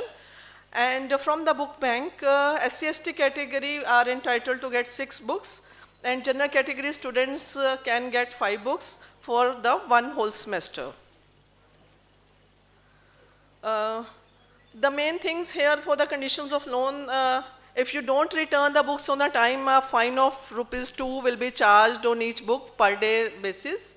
And further, if you lost your library card, so it will be issued on a payment of fine of 500 rupees, and also a copy of DDR of FIR is required to get the duplicate campus card. Various guidelines you have to take care of the books. These are the normal guidelines which applies to any library. And we follow DDC decimal classification for the books arrangement. Here, for example, in this section, 330 is for economics, 510 is for mathematics, and slowly you will become familiar with these numbers. And these are the arrangements of book which are being followed. PEC library is also available on the online as a part of the website of the PEC.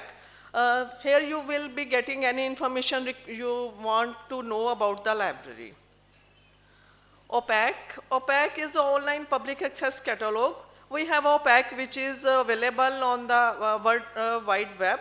So you can search for any books available on this URL, and you can access it on your mobile also.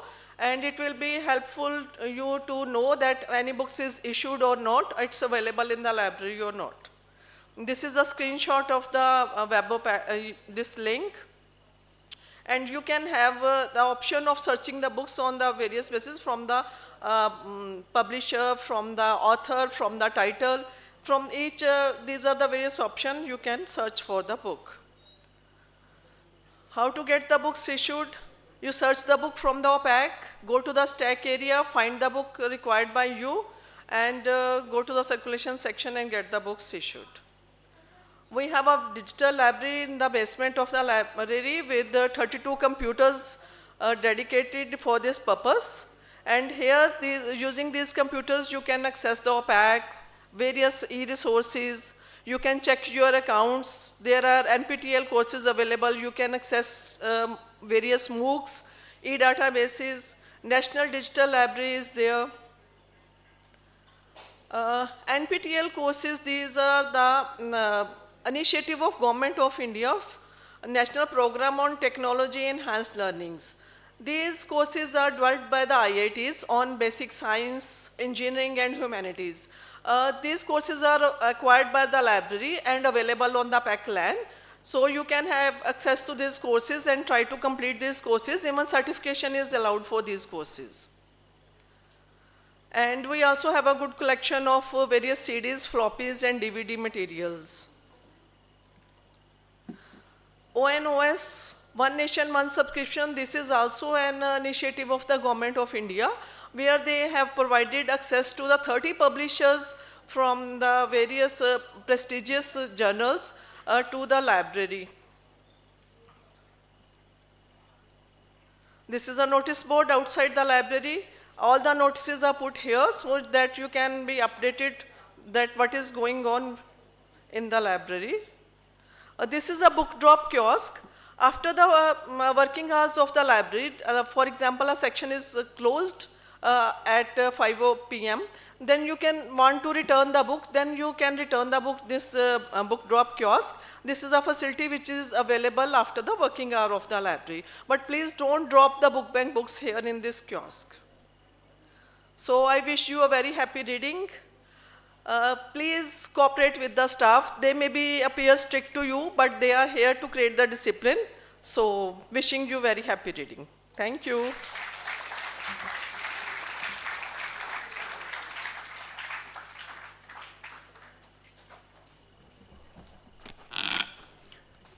Thank you, ma'am, for your enlightening words and for reminding us of the true essence of learning.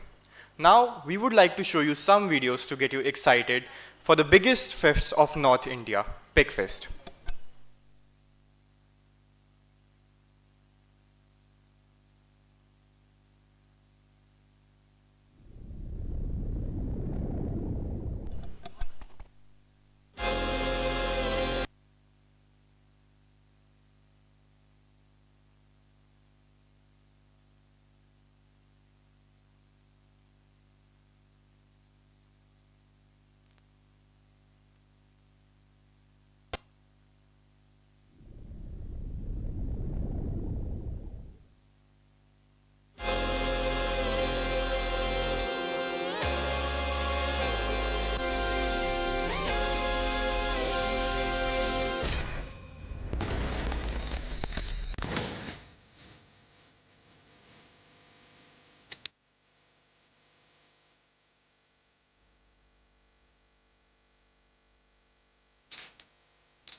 The Career Development and Guidance Center, or CDGC at PEC, has always been committed to opening doors of opportunities for students by connecting them with leading companies, guiding them through internships, and preparing them for successful careers ahead. At the helm of this important mission is Professor J.D. Sharma, head of the Metallurgical and Materials Engineering Department. Professor Sharma brings with him not only rich academic and research experience, but also a deep commitment to mentoring and shaping students' professional journeys. Under his leadership, CDGC continues to strengthen its role as the bridge between PEC and industry, working tirelessly to ensure that students are well prepared, confident, and ready to meet the demands of the corporate world. His vision and guidance are instrumental in molding the future of PEC's graduating branches. It gives me great pleasure to invite Professor J.D. Sharma to the dais to address the students.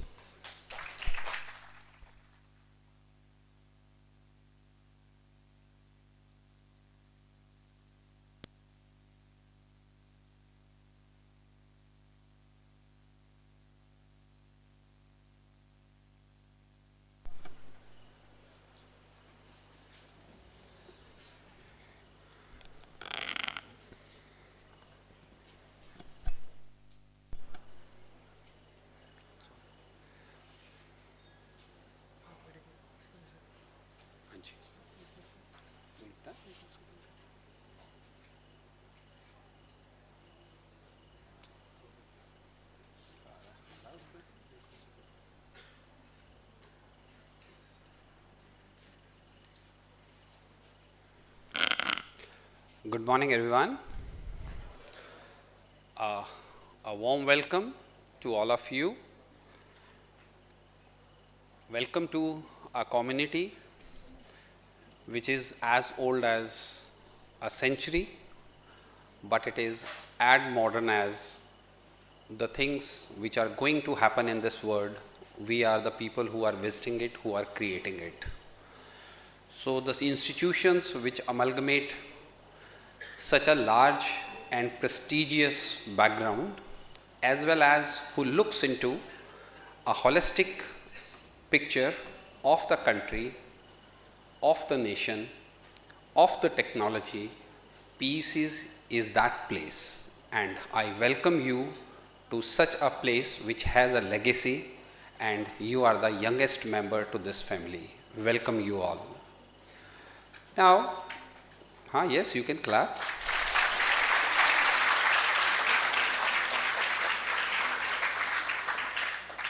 See here, we at PEC are the people who keep ourselves in line with the dynamics of technology. And sometimes these things are too boring, too iterative, that many a times we need to applaud ourselves also to keep us motivated to the things that we intend to do. Try to understand, you are into the realms of a region where the outcome is defined by your decisions only. How the system is going to happen, you have to decide only. And that's the most tedious task. May I tell you, your curriculum gives you a full freedom for not less than 20 to 30 credits to decide what you want to give to your degree through your learnings. Jaise, there is a course, academic faculty must have told you, but try to understand how we empower you. You have 12 credits of internship where you go to a company. I arrange internship for you. You go to a company, discusses your potential of doing a specific work. Company maps it with its outcome, and you design a work for yourself for 6 months. And institute says, okay, you have decided this for yourself. We will evaluate you on this criteria only. Can you imagine any institute gives you freedom to that level? In 7th semester, you come up and tells your department that this 4 credits of project, I will do a project in this topic, and these will be my outcome after 6 months. we evaluate you for 4 credits only from the topic that you decide. Similarly, we do the same for 8 credits in the final year, in the 8th semester. So we, as the people who are policy maker, we are very much confident on the organic growth that this institution is showing. And you are the first sapling which is going to come out in 2029. So this is the first day that we have entrusted a big responsibility on you, that the growth of this institution, what we have been able to maintain in last 100 years, you will be a part of it for the next 4 years. I am lucky enough that I am serving this institute for a larger period of time, but you really have these 4 years to contribute to whatever has already been done in this institute. You must have heard all big names in the last 2 days, starting from Kalpana Chawla, Satish Dhawanji, Jaspal Bhatti, and many alumnus. Just try to attach yourself that you are one of them. I am Dr. J.D. Sharma. I am faculty of Metallurgical and Materials Engineering, heading that department also. In addition, today I am in front of you as head of Career Development and Guidance Center, that is CDGC. This is the office which looks into your placements and your internship. So I am coming here in front of you just to tell you that this is the first, second, or the third day, if I count it in days, the third day that you have been the part of this big culture. One outcome of yours, you will be giving so many exams, one outcome of yours will be through my office. That is where you get placed. And I can tell you, it is one of very lucrative output that PEC gives to its students. We work a lot in our office just as to plan how the things can be best for you. What best is available in the market, and that comes to your institute. We offer it to you. Then it is up to you how you design and plan yourself and get output out of it. So we are not only placement office, we are dealing into career guidance also. Today, I am going to give you a small glimpse of how we are going to train you in 4 years, how we are going to give you an insight of careers in second year, how we are associated in third year, and then how you will get the actual output of being an FTE through this institute. So my idea to interact with you today is that you should know this office, you should know my location, my whereabouts. Moreover, you know that what are my plans for you in the next 4 years. This institute is preparing for you without knowing your names, without knowing your faces, from last 3 years, so that the batch, when 225 comes, they should get the best of the curriculum, they should get the state-of-art facilities in their lab, as well as they should get the best of the opportunities available in 2029 for your placements. So you, by your actions, you have to honor that. It's not that we have done it in 1976 and still we are going with the same.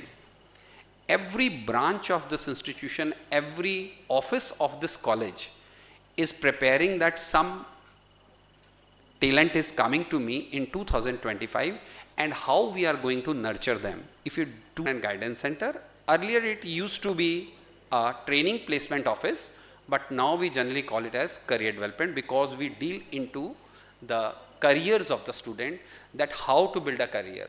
Many times I say to my student, I can offer you only one job. That will be the best. That will be of the order of that the company will come to the institute and recruit you. You have to just keep yourself to the level of the company or map your talent with the requirements of the company. So this is only one job. It can be, it is first, that is why it may be that important to you, but you have to achieve too much in life. So that is too small if you take your life into account, but it will be a big achievement to start with to initiate your career in technical world, in corporate world. So basically, my office deals with internship and full-time placements. Internships are generally the part of our third year curriculum, that is 6th semester, and FTEs are generally taking up into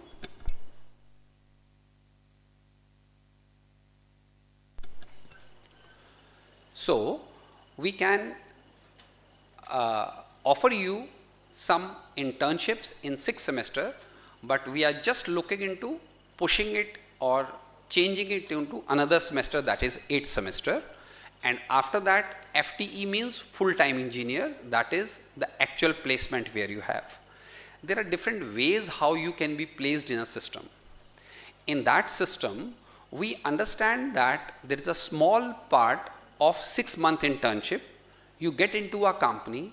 If that company feels that we have a space and vacancy for your talent, in the next year when you pass out, they give you pre-placement offer, PPO. And I can tell you from your peers, more than 150 candidates always get PPOs. Means when you go to your final year, before that, you have a complete placement offer in your hand. This is where PEC has its niche above the other all institutions in its vicinity. We are respected by the company because our students perform that way in the company. No company will come just for recruiting the student till the time they are getting the output.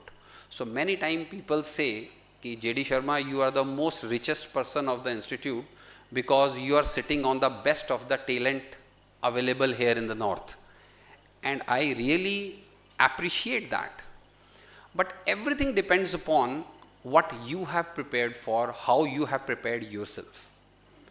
Because you have to perform in the interview room. I can just bring the company to the campus, right? In full-time engineering, we facilitate, we treat you well for our pre-placement talks also with the companies. Any company who is going to come to you, most of the time they arrange the pre-placement talk. Pre-placement talk, before they place you, they undertake that there is a part, I want to tell it to the students that what my industry expects from me, right? So that is called pre-placement talk. And we undertake communication, networking and relationship with the companies as well as with the students. So in both of the issues, we generally keep these things in mind. And our main idea becomes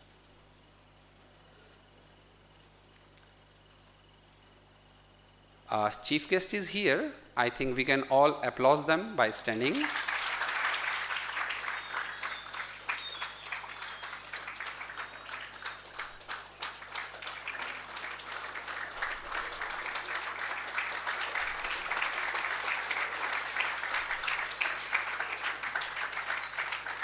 Thank you.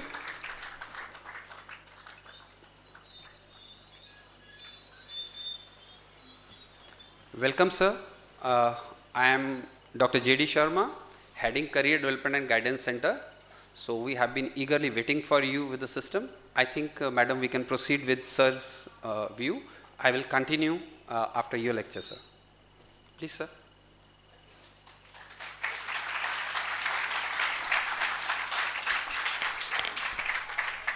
We are honored to welcome the esteemed Director of Punjab Engineering College, Chandigarh, Professor Rajesh Bhatia, along with our distinguished Chief Guest, Dr. Rishi Mohan Bhatnagar, Managing Director, India and Global CTO, AA2IT, Dallas.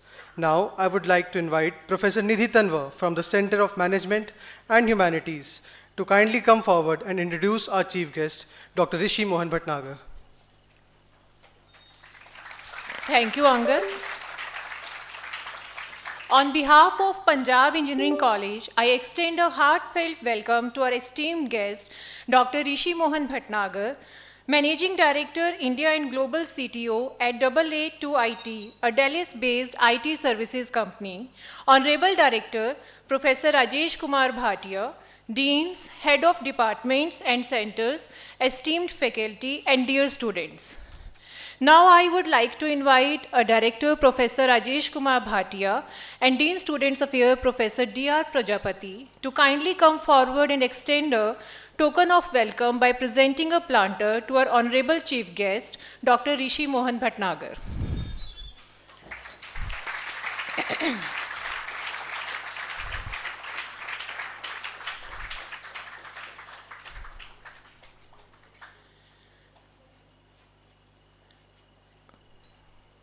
Thank you, sir, for honoring us with your gracious presence today. As we start today's program, let us illuminate the auspicious lamp to seek the blessings of Mother Saraswati, the goddess of knowledge. The lamp symbolizes wisdom, prosperity, and the light that dispels darkness. In this spirit, I warmly invite Chief Guest Dr. Rishi Mohan Bhatnagar, our Director, Professor Rajesh Kumar Bhatia, Dean Students Affairs, Professor D.R. Prajapati, Assistant Dean Students Affairs, Professor Puneet Chawla, Professor Mohit Tyagi, ADSA, Professor J.D. Sharma, Head CDGC, Professor Shilpi, to kindly come forward for the lighting of the ceremonial lamp.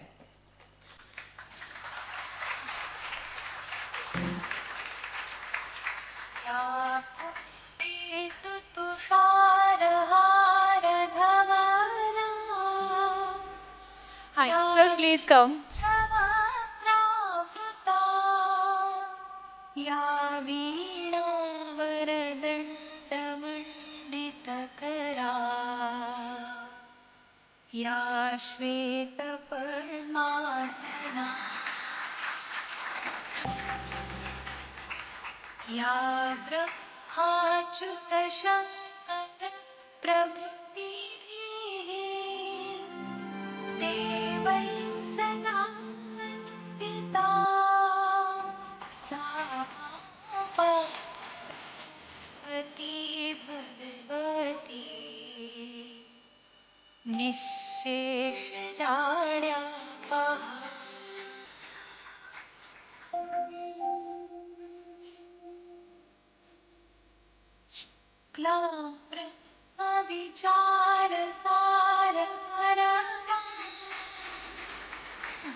Thank you, everyone. May the auspicious lamp lead us from darkness towards light, from ignorance towards wisdom, and from despair towards hope. Let this sacred ritual inspire us to embrace learning with humility and to illuminate the path of knowledge, harmony, and growth throughout this program. It is truly an honor to welcome among us today Dr. Rishi Mohan Bhatnagar, a distinguished business and technology leader, visionary thinker, and humanitarian. With over 25 years of global industry experience, Dr. Bhatnagar currently serves as the Managing Director, India Global CTO at AA2IT, alongside leading ventures in education and sustainability as President of Muni Educare Coexistence Private Limited and Managing Director of RCI CO Organic Private Limited. He also plays a guiding role as advisor and board member to several technology enterprises. His remarkable career includes leadership positions such as President of Lava International, President and Board Member at Aries Communications, Silicon Valley, and Global Head of Digital Enterprise Services as Tech Mahindra. A true thought leader in digital transformation and IoT, he co-authored the book Enterprise IoT, launched in Berlin with Bosch, and continues to shape India's technology narrative as chairman of the IET Future Tech Panel and the CII IoT Summit. For his outstanding contributions, Dr. Bhatnagar has been honored with several prestigious awards, including Economic Times CEO of the Year and ET Arnau's Business Leader of the Year. Beyond the corporate world, what sets Dr. Bhatnagar apart is his passion and commitment to society. Through his work with Bharatiya Shikshan Mandal, Resurgence Foundation, and as chairman of Seva Dham Ashram in Ujjain, he is touching countless lives with the gift of education, research, and service to humanity. Now, with great pleasure, I would like to invite Dr. Rishi Mohan Bhatnagar to kindly address the gathering and share his insights and words of inspiration with all of us.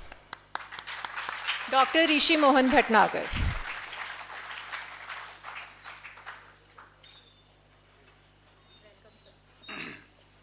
Yeah, good morning. Good morning. Good. सब जाग रहे हैं. तो जब भी whenever there is a introduction about me, I sometimes feel, will I be able to do what they're expecting? So I don't know what your expectation is. But it's more of the kind of experiences which I have, which I like to share here, and the kind of thoughts which we are at a different level trying to develop. Okay. And I was told by Director Sir that this was a room when the United Punjab, the first assembly happened. So it's a very memorial heritage room where you all are sitting. So first of all, congratulations to be part of such a great institute. And I'm really proud that I have been asked to come and talk to all of you. My daughter is in the second year now in IGGTU, Kashmiri, Delhi Technical University. And last year again, she was also going through the same passage. And as a father, I was also going through the same path as you all and your parents must have gone through this year. So let me start with one of my experiences, and then I come to that 4 different areas which I want to cover while talking to you. When I was the global head for digital business for Tech Mahindra, we were part of the Reva car. Have you heard of the Reva car? E2O. And because I was doing the connectivity part and all the sensors, I am aware of all the 130 sensors that are put into that car. Okay. And where they are put, by what technology we are going to get the data from those sensors, and how will we show it on a portal or a mobile app so that we can create a connected car. That car was launched at a very fanfare at India Gate. All the ministers, everybody was there, and Anand Mahindra also came to launch that car. And to be honest, before that was launched, we all were sitting in the same room, and I was requesting Anand sir that, Anand, let us try to call it a connected car. And he was saying, no, we are going to call it a green car. Okay? And we are going to brand it as a green car. The government at that time didn't give any kind of excise concessions, didn't provide that kind of mileage that could have been given to the first technology connected green car of India. I can call it that in 2012, we launched something which is called Tesla of US. Okay. But the reality was that that car was around 7.5 lakh rupees, and nobody bought that car. So we created such a good technology marvel, electric, connected, okay, but nobody was buying it. The plan was that it's going to be the second car for a family, because it can drive only 100 kilometers with one charge.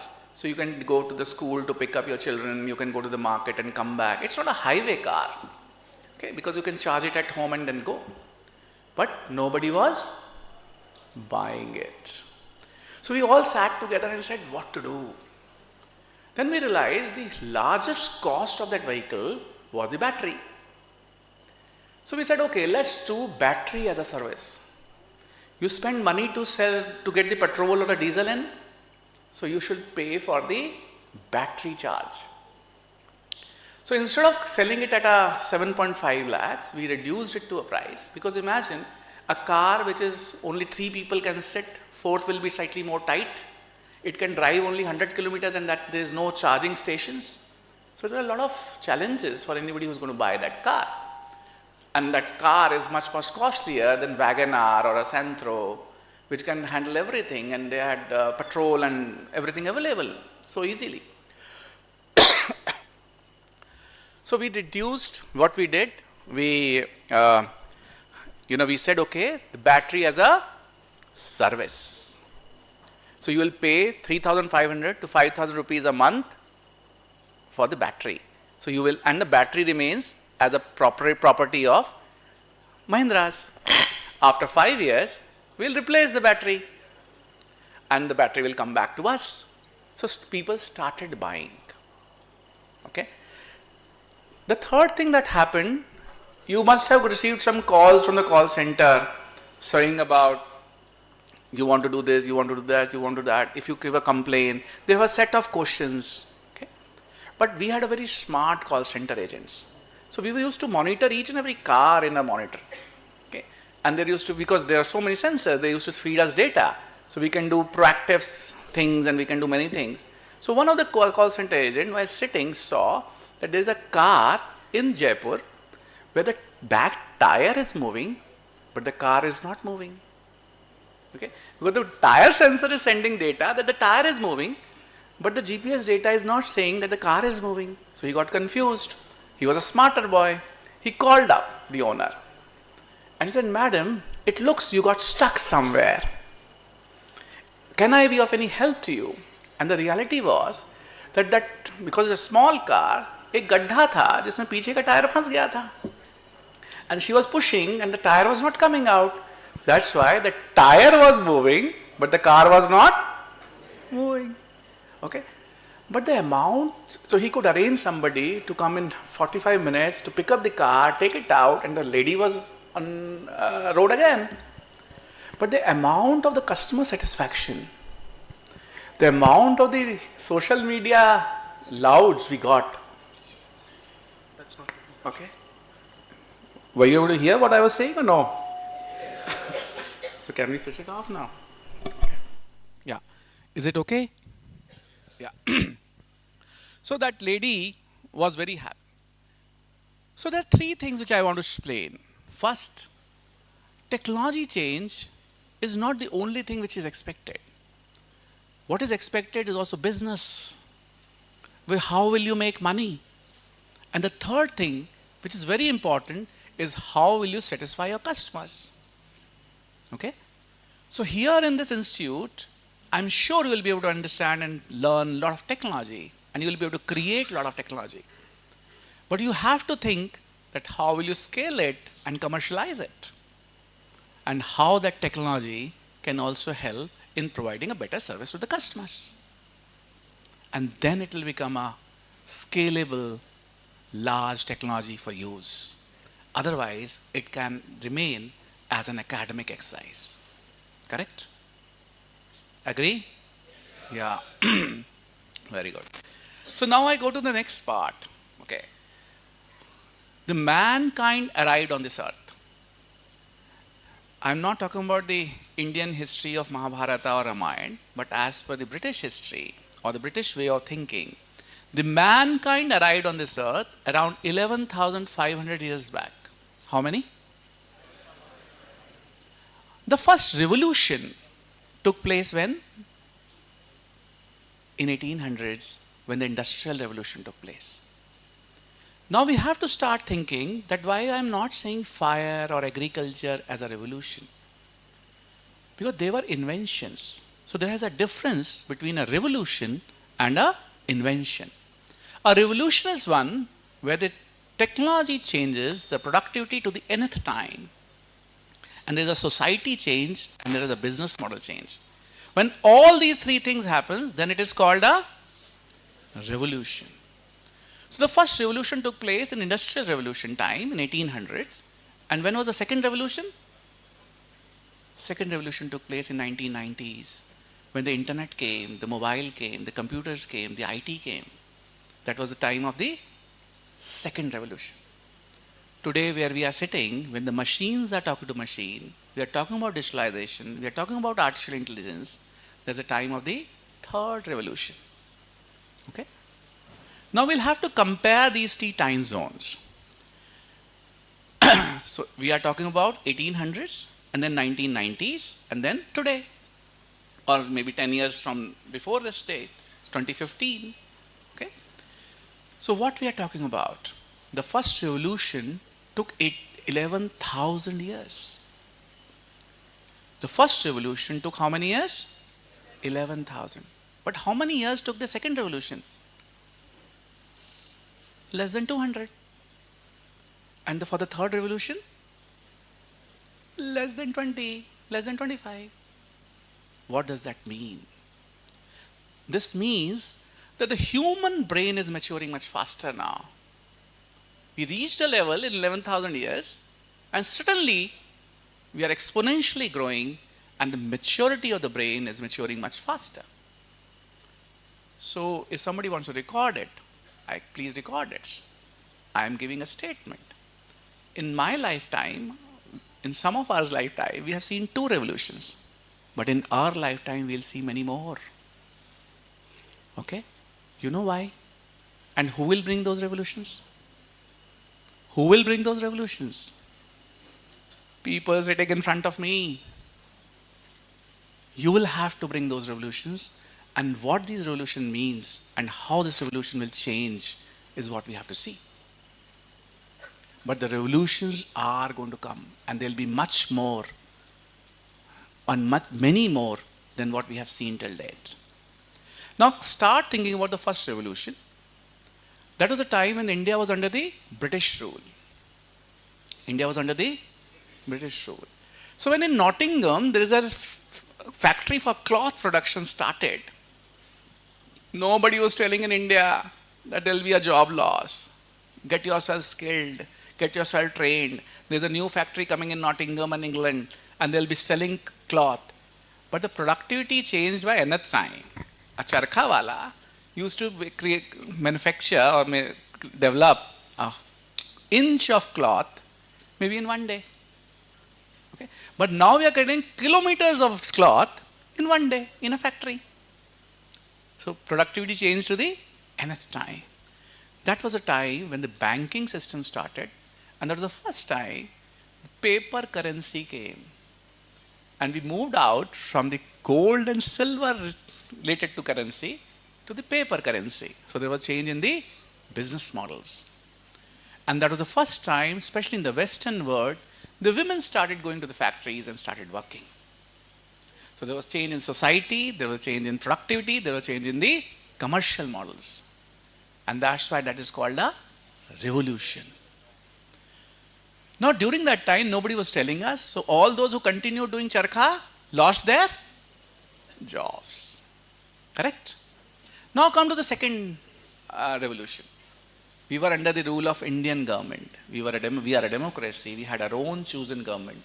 And today's IT sector, where we have 30 million jobs and 180 billion US dollar worth of revenue, is part of the second revolution. Correct? Should we feel proud of it? Yes. Okay? Now I'll come back to this and you all will tell we should not be proud of this. Okay? Now you have to tell me who is the CEO of Microsoft? And who is the CEO of Google? Okay. When did they leave India? When did they leave India? During the second revolution time.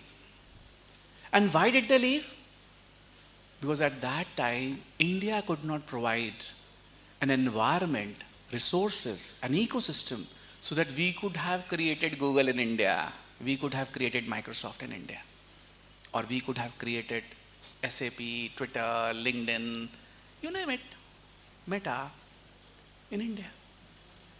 So most of the guys or the leadership team of most of these large organizations are those Indians who studied here, had an entrepreneurial leadership, technology leadership mind, and they created those institutions there in the United States. Now, because in the third revolution time, we have a government which is providing us something called Stand Up India, Startup India, Mudra Loan, Skilling India. Now the next Microsoft will happen where? In India.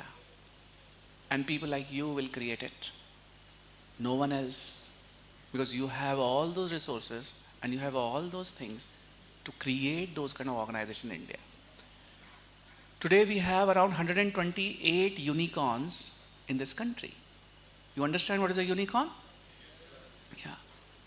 128 unicorns in India means that what we were planning to do is happening. We are able to provide resources, we are able to provide ecosystem, we are able to provide the kind of things required for the young entrepreneurial mind to create Microsoft, SAP, Apple, you name it, Google, in this part of the country. Now I come back to my thought on IT. I am from IT. Okay, I'd worked in Tech Mahindra, before that in HCL, then I was CEO for an American company, then Lava International.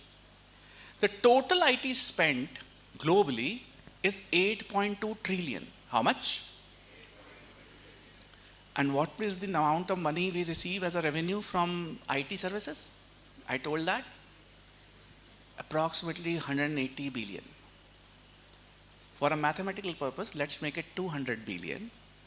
So from an 8.2 trillion, how much we get? 200 billion. How much is it percentage wise? It is less than 2.5%.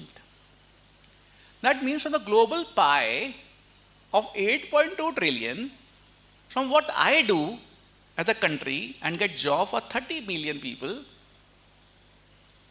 we are doing only 2.5% less than that. Now should we feel proud? Because the pie is 8.2 and I am doing only 2.5. Whereas we are 18% of the global population. Because we are 18% of the global population, we should be targeting at least 18% of the global GDP so that we can survive like a healthy society. So when the government of India says that we're going to become 4 trillion and we'll become third largest, that's fine. The number has to be 18% of the global GDP. That has to be a target because we are 18% of the global population. In 400 AD, we were 10%, we were 30% of the global population. Okay? The rest of the world was not, having babies. Europe, Americas, they were still trying to get into civilization where we were having universities. But during that time, while we were 30% of the global population, we were 38% of the global GDP. So we have shown to the world that we can do it. Okay? Today we are 18% of the global population, so we should be at least targeting how much? 18% of global GDP. And in the case where we feel that we are the largest SI of the world, we are getting 2.5%. So how will we make 2.5 to 18%? The first question is where that 8 billion goes. Correct? Where that 8 billion goes. For every laptop you produce, you pay 9,999 rupees to Microsoft for Windows. For every mobile you use, every Android, you pay $1 to Android, Google. For everything we are using, the base platform comes from United States or from Europe. And we all are paying for it. So I give a very bad kind of example, but that's what true it. A farmer grows cotton. And there's something called kapas. From that kapas, they made thread. From that thread, somebody made textile. From the textiles, somebody makes clothes. People like us buy clothes. and somebody comes to our house after the wash to do the ironing. As an SI industry, what we are doing as a ironing. Because the base products on which we are developing, for that we are paying license to everybody. So how that thing can happen? What should we do? So IIT Madras created something called Bharat Operating System, BAR-OS. So when we were in Lava, and fortunately, like Rajesh ji, Professor Kamakoti knows me, and he's too big a man for me to be calling him as a friend, but he knows me. He called me and he said, Rishi, tu president ho gaya Lava mein? मैंने कहा हाँ sir. तो अपने mobile भेज, we want to put BAR-OS onto it. Okay, I sent 10 mobiles to him, and after a month, his team, instead of Android, had put Bharat operating system on it. He called me, we all saw it, it was very good. But I said, sir, we are a commercial organization. Who will buy my mobile if the WhatsApp doesn't work, if the payments are not happening, if the other YouTube and other things are not happening on that? He said, yeah, I agree. Send me more. And he took a lot of mobile from us. And then they started putting, and they called me again. Now the apps started working. The UPI payments were happening, the LinkedIn works, the YouTube works, the WhatsApp works. Now we started thinking of doing a pilot run. So currently, there are a lot of people in IIT Madras who must have been using, because I left Lava, they must have been using Lava Designed, which is an Indian company, Lava manufactured, Bharat operating system implemented, and all kind of apps. I used to pay $1 to Google every month, every mobile for the Android. It's not that we won't pay. We will now pay, if that works correctly, maybe 50 cents to IIT Madras. Correct? The money remains in India. It will help our GDP. If the Lava mobile goes global, we can give, as a marketing strategy, we thought of giving two options, Android-based Lava and BAR-OS-based Lava. And if both of them are working correctly, and I'm sure आत्मनिर्भर भारत के लिए भारतीय BAR-OS भी try करेंगे. Correct? And then the BAR-OS can become the laptop, desktop, another operating system. That's how the things have to start. This time, the Honorable Prime Minister on 15th August said that by end of this year, we are going to have the first Indian chip manufactured. Correct? The first IC-based design was done by IIT Madras, and that's called Shakti. That was a Shakti chip. In 2018, on a Diwali day, Professor Kamakoti announced that. And I immediately wrote to him that this is a Diwali gift for the country, and I don't know how many people will understand this, that what you have done. First Indian chip, designed and manufactured. Now I want to go and see the fab lab of yours, just to see how many more chips the students here will design and come out with. Correct? And that's how we will start moving from the 2.4% to 18%. That's the minimum. Because we are the 18% of the global population, we have to be at least 18% of the global GDP. Otherwise, we are not doing justice to ourselves. है ना? Correct? So you have gone through the 3 revolutions time, what all can be done. And I want to tell you another thing before I move to the next part of my thoughts. Okay? The other thing is, because you all are young here, except for the few people like me and Rajesh who are sitting here. In 1986, when the Rajiv Gandhi government thought of getting computerization of railways and banking, across India there were strikes. If you go and search this Times of India or the newspapers at that time, you say, "Aaj Delhi band hai, aaj Bharat band hai, aaj sare bank band rahenge, aaj railway mein strike hogi." Because people were not interested in getting it computerized. But they was thinking that there will be loss of jobs. Can you today imagine? The banks are not having computers. And the railway reservation is not having computers. In a similar fashion, the new technologies which will be useful, you can't stop them. They will come.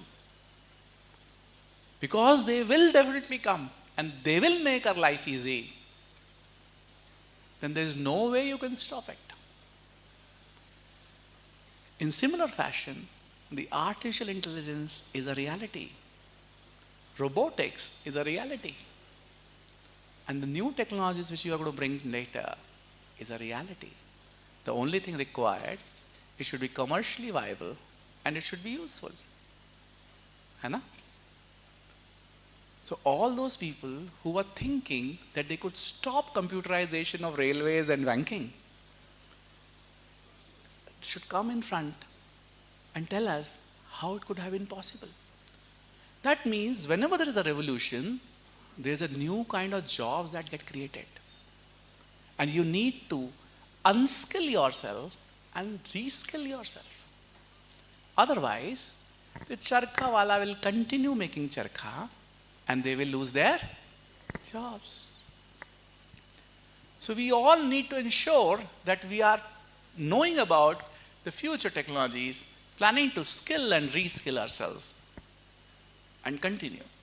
You know, when computerization was happening in our school's time and calculator came for the first time, it used to be a calculator. Okay? Today nobody even thinks about it. I might have mentioned this many times in my speeches. You know, AT&T launched iPhone in 2006. And it was my team in India which was doing testing of iPhones, iPhone 1. Okay? And they wanted us to do a closed room, everybody has to sign a contract, confidentiality agreement, who is coming in, who is coming out, whatever documents they are sent. Okay?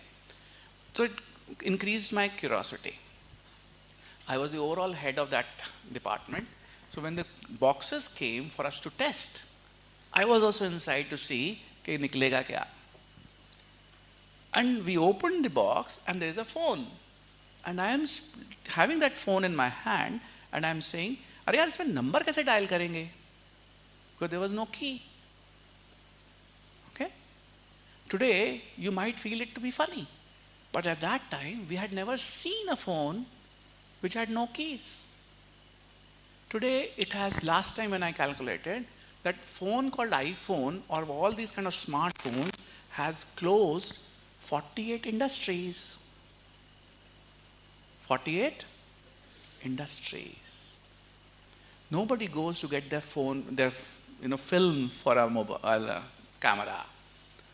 Nobody buys a radio or a transistor. Nobody, those chemicals which were required to print a photo are no more required. And we have so many examples of these. So we could calculate 48 different industries which were closed because of the iPhone. Okay. How many you will close and how many new you will start is what we have to see. It's not that the 48 industries got closed. I'm sure there are 50 more which were started, new industries. And we have to start thinking on those lines that every time there's a revolution, there will be a unskilling and reskilling. Okay? Now the third part of my thoughts. Okay? You all have used ChatGPT? Yeah. So go and ask a question to ChatGPT this time and ask them, who started the atomic theory in the world? Okay? It will give a name of a British scientist. In 1700 and something, they started the atomic theory. But the reality is not this. The reality is that there was Maharishi Karnad, who wrote a book called Karnad Sanhita. In that book, in number of shlokas, he has mentioned about atomic theory. Okay? Similarly, if you ask ChatGPT, that tell me about the medical science, who invented the surgery instruments, it won't call you and tell you Dhanvantri, Shushrutu. Okay? It will tell somebody else.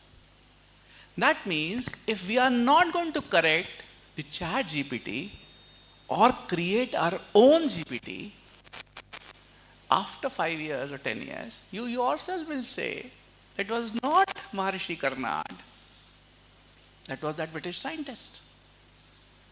Because, you know, you all are very young, but when you were younger, okay, and in your school, your teacher will say, CAT SAT. CAT SAT. Your father or your mother may say 1,000 times that CAT SAT nahi, cat hota hai. You will say, no, madam ne kaha tha. Madam ne kaha tha CAT SAT hai, to CAT SAT hai. And that's the way the children behave. In a similar fashion, after a few years, people like you will say, Chat GPT ये बोल रहा है, आप कहाँ से लाओगे? Correct? So imagine, there's a tribe in Nagaland which has their own culture, which has their own religion, which has their own food. They will not be appearing in Chat GPT. So after a few years, people say that tribe never existed. Because ChatGPT doesn't tell about it. So to me, this GPT or this AI is a question of survival and retaining our identity. Because the future will ask DeepSeek that what is Arunachal Pradesh? And DeepSeek will say, I am not authorized to tell you what is Arunachal Pradesh. And we all will say, oh, DeepSeek is saying Arunachal Pradesh is not authorized. We will not say, oh, the Arunachal Pradesh is a state of India. Because we will all agree to what technology is telling us. So it is an existence threat. And that's the reason why I request all of you to start thinking about creating GPT and creating correct data and correct narrative.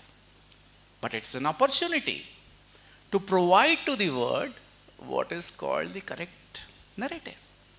So we are creating something called Bharatiya GPT.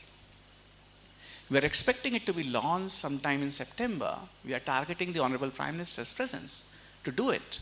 When you will call and say Bharatiya GPT, who started the atomic theory? It will say Maharishi Karnad in this particular book, this particular shloka, according to this, is telling about what is called atomic theory. And after him, in 1700 and something, this is the British scientist who started talking about this again, which is the correct narrative. So there's an opportunity for us to give the world the correct narrative with proofs. Correct? Yeah. No, I want to clap for you. We all have to do it. I keep on asking, I don't know, Ajay came to receive me. I was talking to him while we were traveling. You all know Alexander? Where was Alexander from? Where did he come from? Greece. Greece is in the southern part of Europe, correct? Why he didn't go to conquer Rome? Why he didn't go to conquer Paris?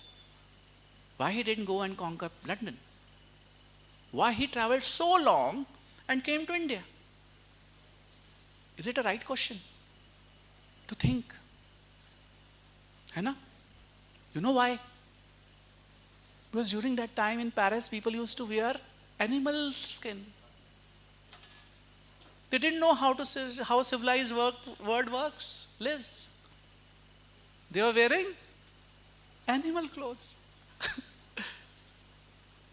And when he reached today's Peshawar, we were having Takshila, a university where there were 60 subjects that were taught. There were international students used to come. It's an international university with hostels. We had Nalanda. We had 16 universities. So we were prospering. That's why he didn't go to Paris, Rome, and London. He came to invade us because we were rich. Not only rich because of money, but we were rich because of knowledge. And what we used to do, what Nalanda and Takshila used to do, we were, I said, 38% of the global GDP, 38%. What were we exporting? What were we exporting? Guess. Spices and, sorry? So we were the people who told the world how to wear clothes. So the whole textile, gems and jewelry, spices and metallurgy. These are the four main areas of our trade. Where they used to be developed as innovations, that was Nalanda, Takshila, all these universities. But were there large factories which used to manufacture these? No. These used to be manufactured at home. Who used to manufacture it? The leader was the women of the family, because the men used to go and trade. And the skill used to get transferred to the children at home. That's how the whole industry used to work. The men used to go, trade, come back and say, no, China ke andar, ye surai is tarah se chahiye. And that feedback used to go again to some researchers in Nalanda and Takshila and all these universities. They used to say, अच्छा ठीक है, अगली बार आओगे तो अगली बार सुराई तुम्हें ऐसी मिलेगी. ओ वहाँ का डिजाइन जो है, this is the kind of design they're looking for the jewels. Okay, ठीक है, अगली बार आएगा तेरे को देंगे. And what we used to trade in? We used to give textile and the weight of the cloth. In return, we used to get what? Gold. And that's why we were the Sone ki Chidiya. Correct? How many mines do we have in India for gold mines? Any guess? How many gold mines do we have in India? Can you guess? There is none. We had only one Kolar mine. Extracting gold out of it is much more expensive than buying gold from the market. And still we were सोने की चिड़िया because of the trade. एक और question मैं कई बार पूछता हूँ, यहाँ मन कर रहा है इसलिए पूछ रहा हूँ. सोमनाथ का मंदिर, how many times it was looted by Gajni? 17 times. Correct? How come after the first time, the second time there was same amount of gold? It was a span of 3-4 years in which he invaded us, he looted us for 17 times. वो हर 6 महीने बाद आता था, लूट के चला जाता था. वो लूटने के लिए सोना आता कहाँ से था? है ना? इसी ट्रेड से आता था. And that's how our temples used to get richer and richer because of the faith we had and the amount of trade we used to do. So now we are working on the Bharatiya GPT and trying to put the correct narrative. But the idea or the thought which I want to give you, I am also, mentoring in a company which is creating a lawyer's GPT. What that lawyer's GPT will do? It will have the judgments of past so many years from different high courts, supreme courts to be put into that GPT, that data set. And then if you have a particular case, it will say, oh, Allahabad High Court had said this. This is the kind of documents, this is the kind of judgment that was given.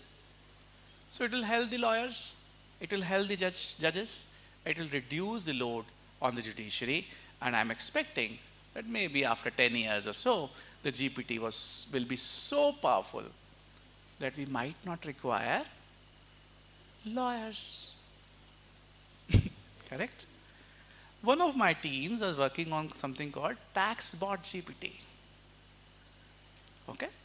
All kind of income tax or personal or GST or the company taxes, you just put the data and they'll do it. That will reduce the requirement of a chartered accountant. So all those things which have been a continuous practice kind of thing, they might get replaced by artificial intelligence, including maybe teachers. Okay? But that doesn't mean that the teaching won't be required, or people with the accountancy or the lawyers won't be required, or doctors won't be required. They'll be more specialized. They need to get more specialized. That means आप लोगों ने वो terminator picture देखी है? To avoid that to happen, the human intelligence has to work. And there will be a time when the artificial intelligence, which we have created to help me, will start ruling me. Today, this mobile rules me. I can't live without a mobile. In a similar fashion, there will be a time when artificial intelligence, instead of providing help to me and service to me, will start ruling me. To avoid that, we need to ensure that our human intelligence continues to grow. Otherwise, we'll become slaves of our own made technology. And there has to be a separate mind exercises, which I think you all should be doing, so that we won't become slaves of our own inventions. And that's also a possibility. Now the last part, and then I'll end. I keep on asking these questions to myself, and I tried doing things. So you all must have heard of our history book called Ramayana and Mahabharata. Okay? And please note, I call it history, because they were not myth.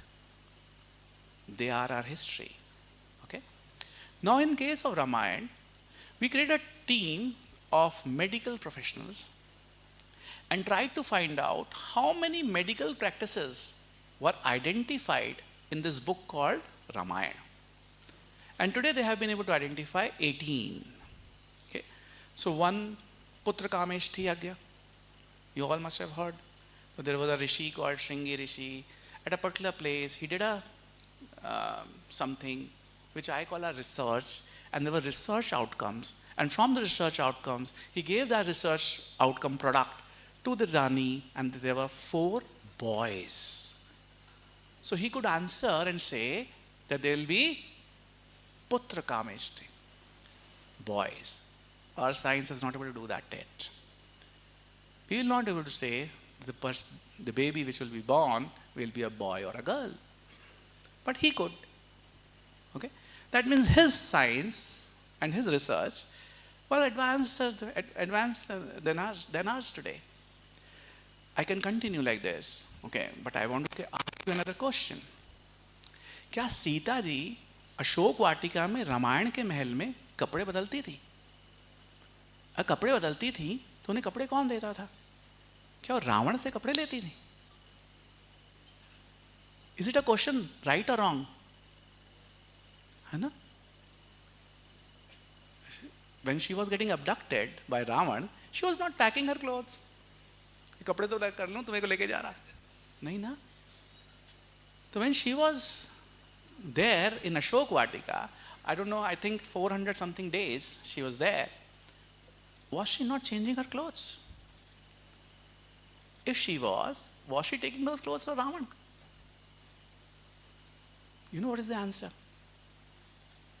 You know, when Ram and Sita were going for the exile, that one, तो आप बताइए sir. अच्छा मैं और आवाज कर, sorry.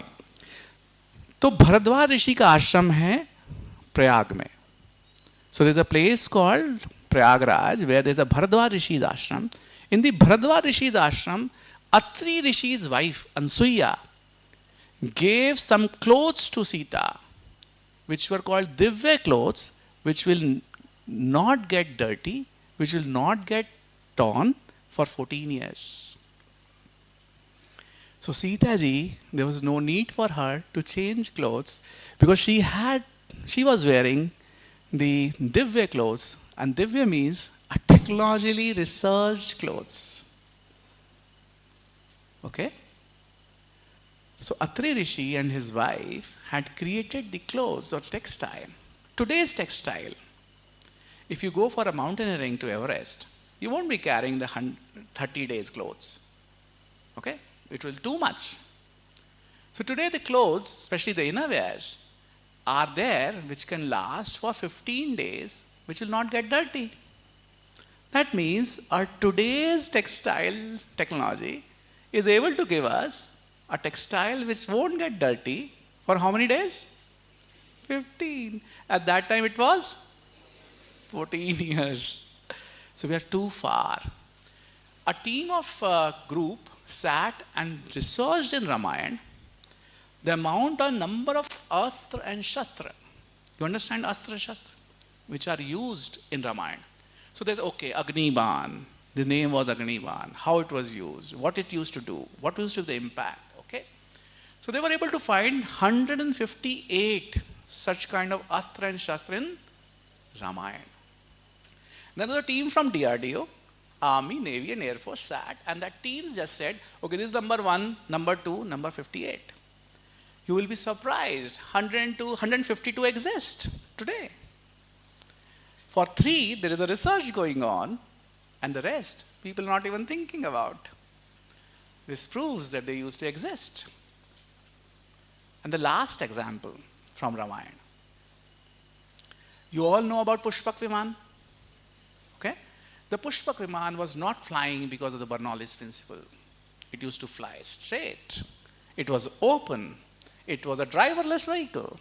It was a man-machine communication. The passenger used to sit and think, "Mujhe Ayodhya le chal." Correct? There was no driver when Ravana was taking Sita ji. Ravana just said, "Take me to Lanka." So the whole GPS system at that time was so strong that it used to take the best path to reach that place.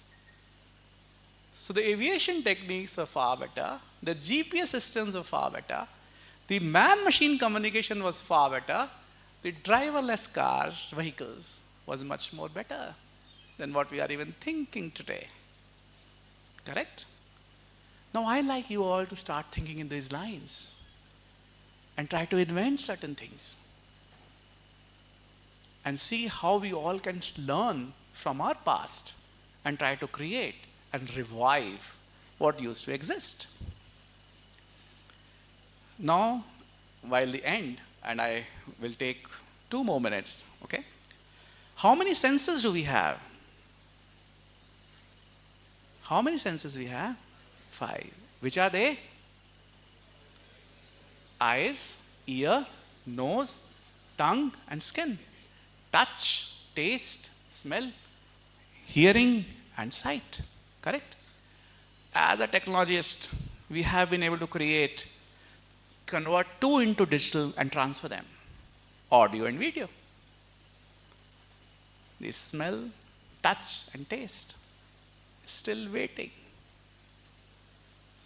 Correct?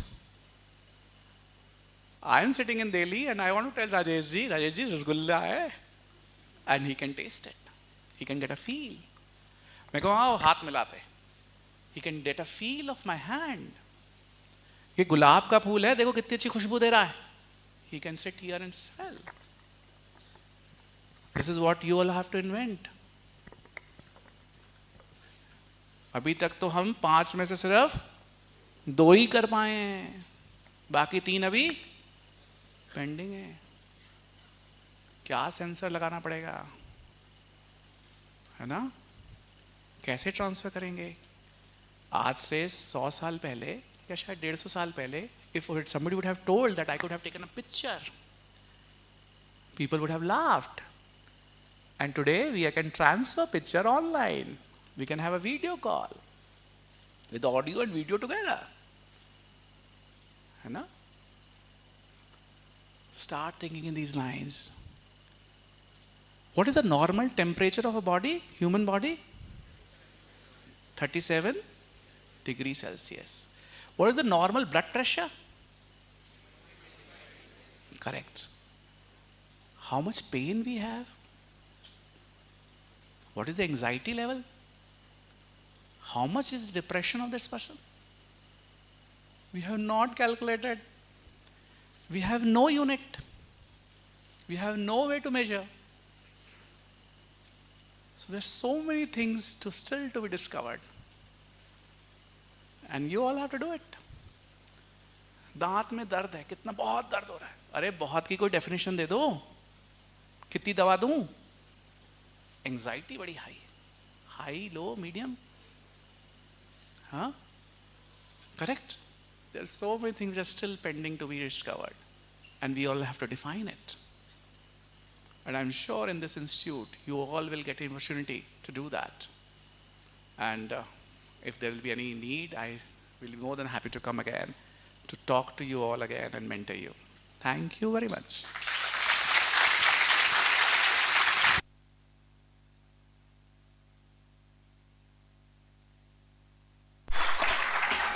Thank you, sir, for your inspiring address. I request you to continue staying on stage. Professor Rajesh Kumar Bhatia, Director, along with Dean Student Affairs, Professor D.R. Prajapati, and Associate Dean Student Affairs and Co-Chair Orientation Program, Professor Puneet Chawla, to kindly present a token of respect to Dr. Rishi Mohan Bhatnagar.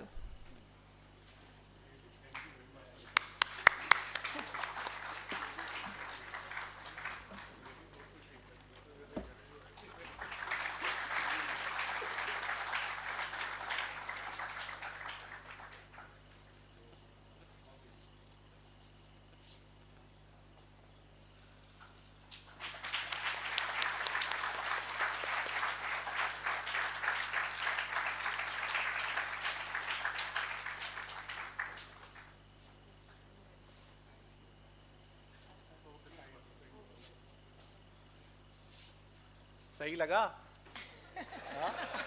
Thank you, sir.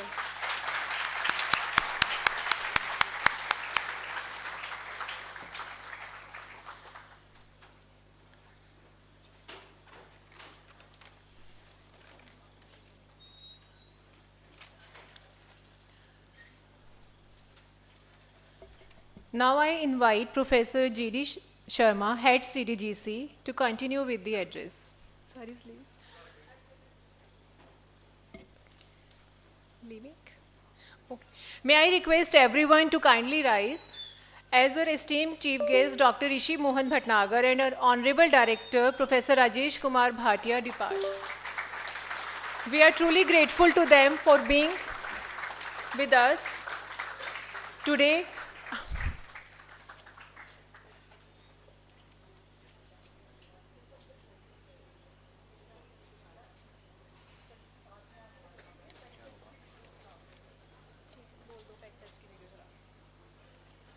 Sir will continue after the video. दोबारा हो रहा है दोबारा. बोलो. PEC test की video run करो. JD sir बाद में बोलेंगे.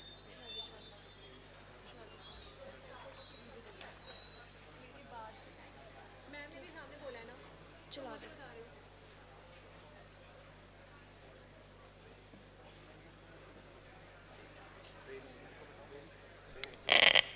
I request everyone to please remain seated. JD sir's address will continue after a certain time. For now, we are going to begin with PEC Fest's video.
to the Y's, I'm a G, you don't know me. I just tripled last month in this whole week. Double time, '06.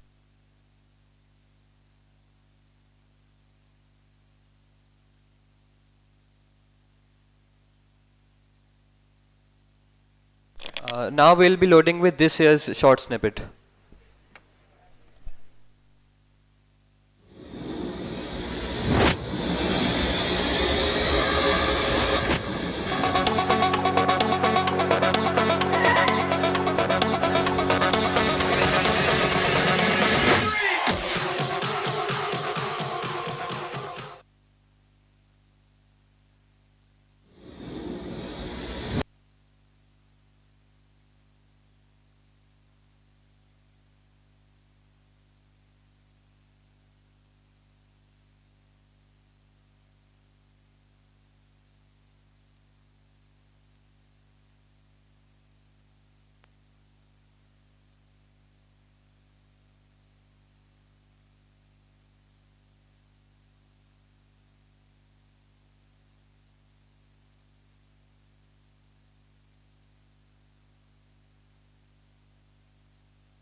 We are beginning with a short break. I request everyone to please remain seated until then.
Discipline team and BI in charges, please ensure that the lights are maintained on.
All students are requested to stay within the premise of the auditorium and please maintain decorum. We'll be starting in a few minutes.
I request the discipline committee to please stand in the center aisle with 2 mics that we have.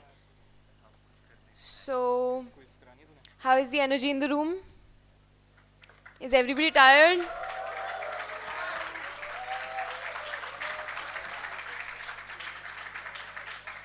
Okay. So you all must have studied social sciences till 10th grade, I believe. Yes? Do you remember stuff from that? No? Okay, so this will be fun for you. We'll have a short quiz.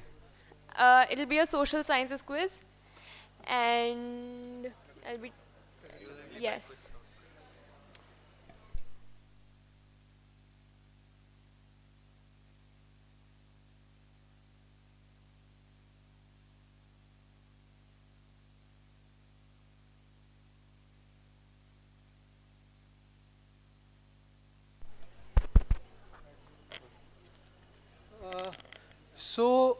This is a quiz that we have prepared for you. So it is a social sciences quiz. The format that you have to follow is the question is here. We'll read out the question. You don't have to answer till we ask you for the answers. Answers by raising of hand. The first hand that we see raised will be asked to answer the question. We'll read the question first. After that, we'll take the answers. So the first question goes like this. After witnessing a tragic event, X was deeply affected and chose to join the armed resistance against British colonial rule. It was only on March 13, 1940 that X found an opportunity to avenge the horrific incident. During his trial, X gave his name as Ram Mohammad Singh Azad as a symbol that all communities in India were united in their opposition against British rule. Identify X.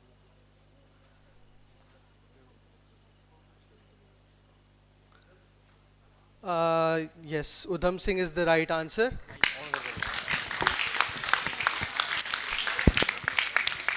Moving to the next question.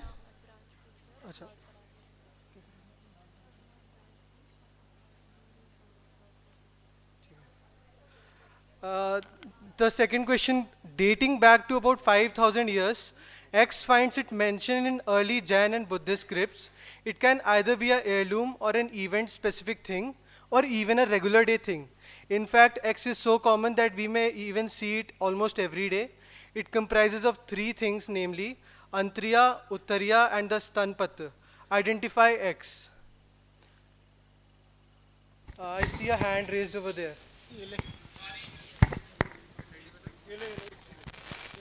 Sorry. Name and branch, please. Harshdeep Singh, mechanical.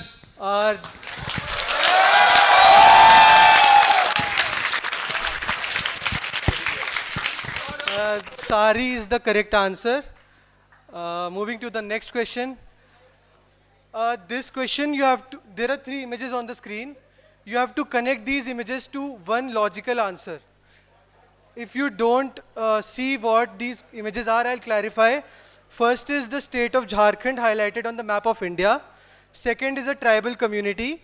And third is the national emblem of India. You have to give me a logical connect between all these 3. I see a hand raised. Draupadi Murmu, the President of India. Name and branch. Rishabh Chaudhary, Mechanical Engineer.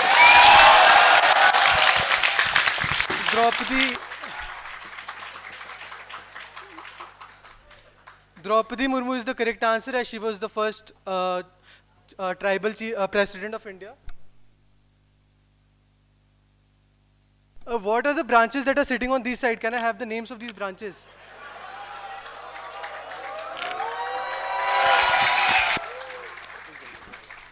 Right. What branch are you from? Metallurgy. Cool. All of you? Metallurgy. I doubt.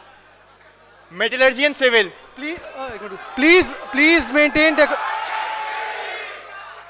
the next time I hear this slogan, until asked for it, you will all not be taking part in the quiz. Please maintain decorum in the auditorium premise.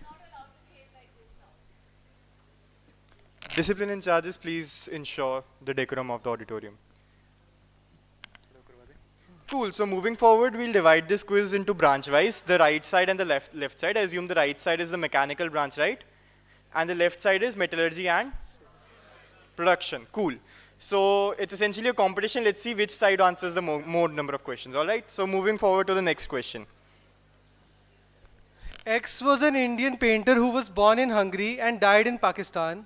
X's entire collection of art was declared as national art treasures, thus joining the ranks of Rabindranath Tagore, Raja Ravi Verma and more. Very few of X's work have been sold globally due to a stipulation by the government that whenever the works are to be sold, they must stay in India because they are as an important part of Indian culture. Recently, this artist's work was sold for a record price. X's works were considered revolutionary because they blended elements of the traditional Indian and Western style. The recent part I have to justify, it is 2023, not very recent. Last.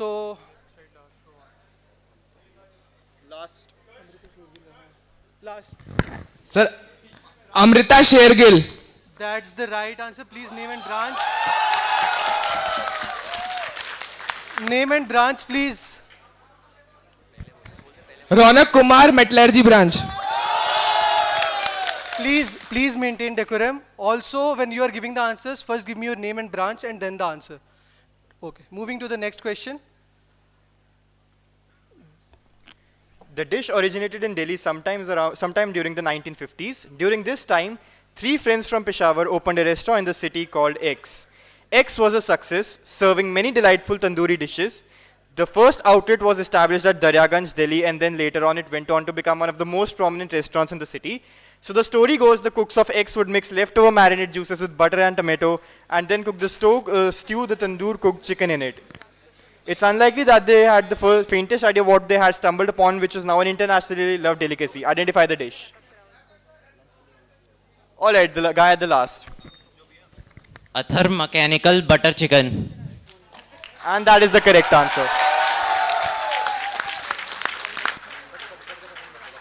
All right, that's all for now for this quiz. We'll be continuing with...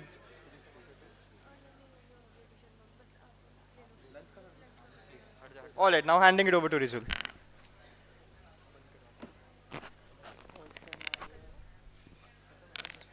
Guys, I kindly request everyone to please rise row by row and proceed towards your respective hostels for lunch. We request all BIs and in charges to please maintain proper discipline while exiting the auditorium without creating any noise or disturbance. Row by row.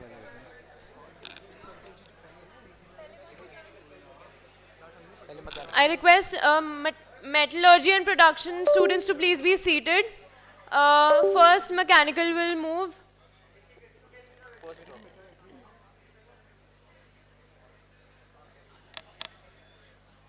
The BIs and discipline committee to please coordinate.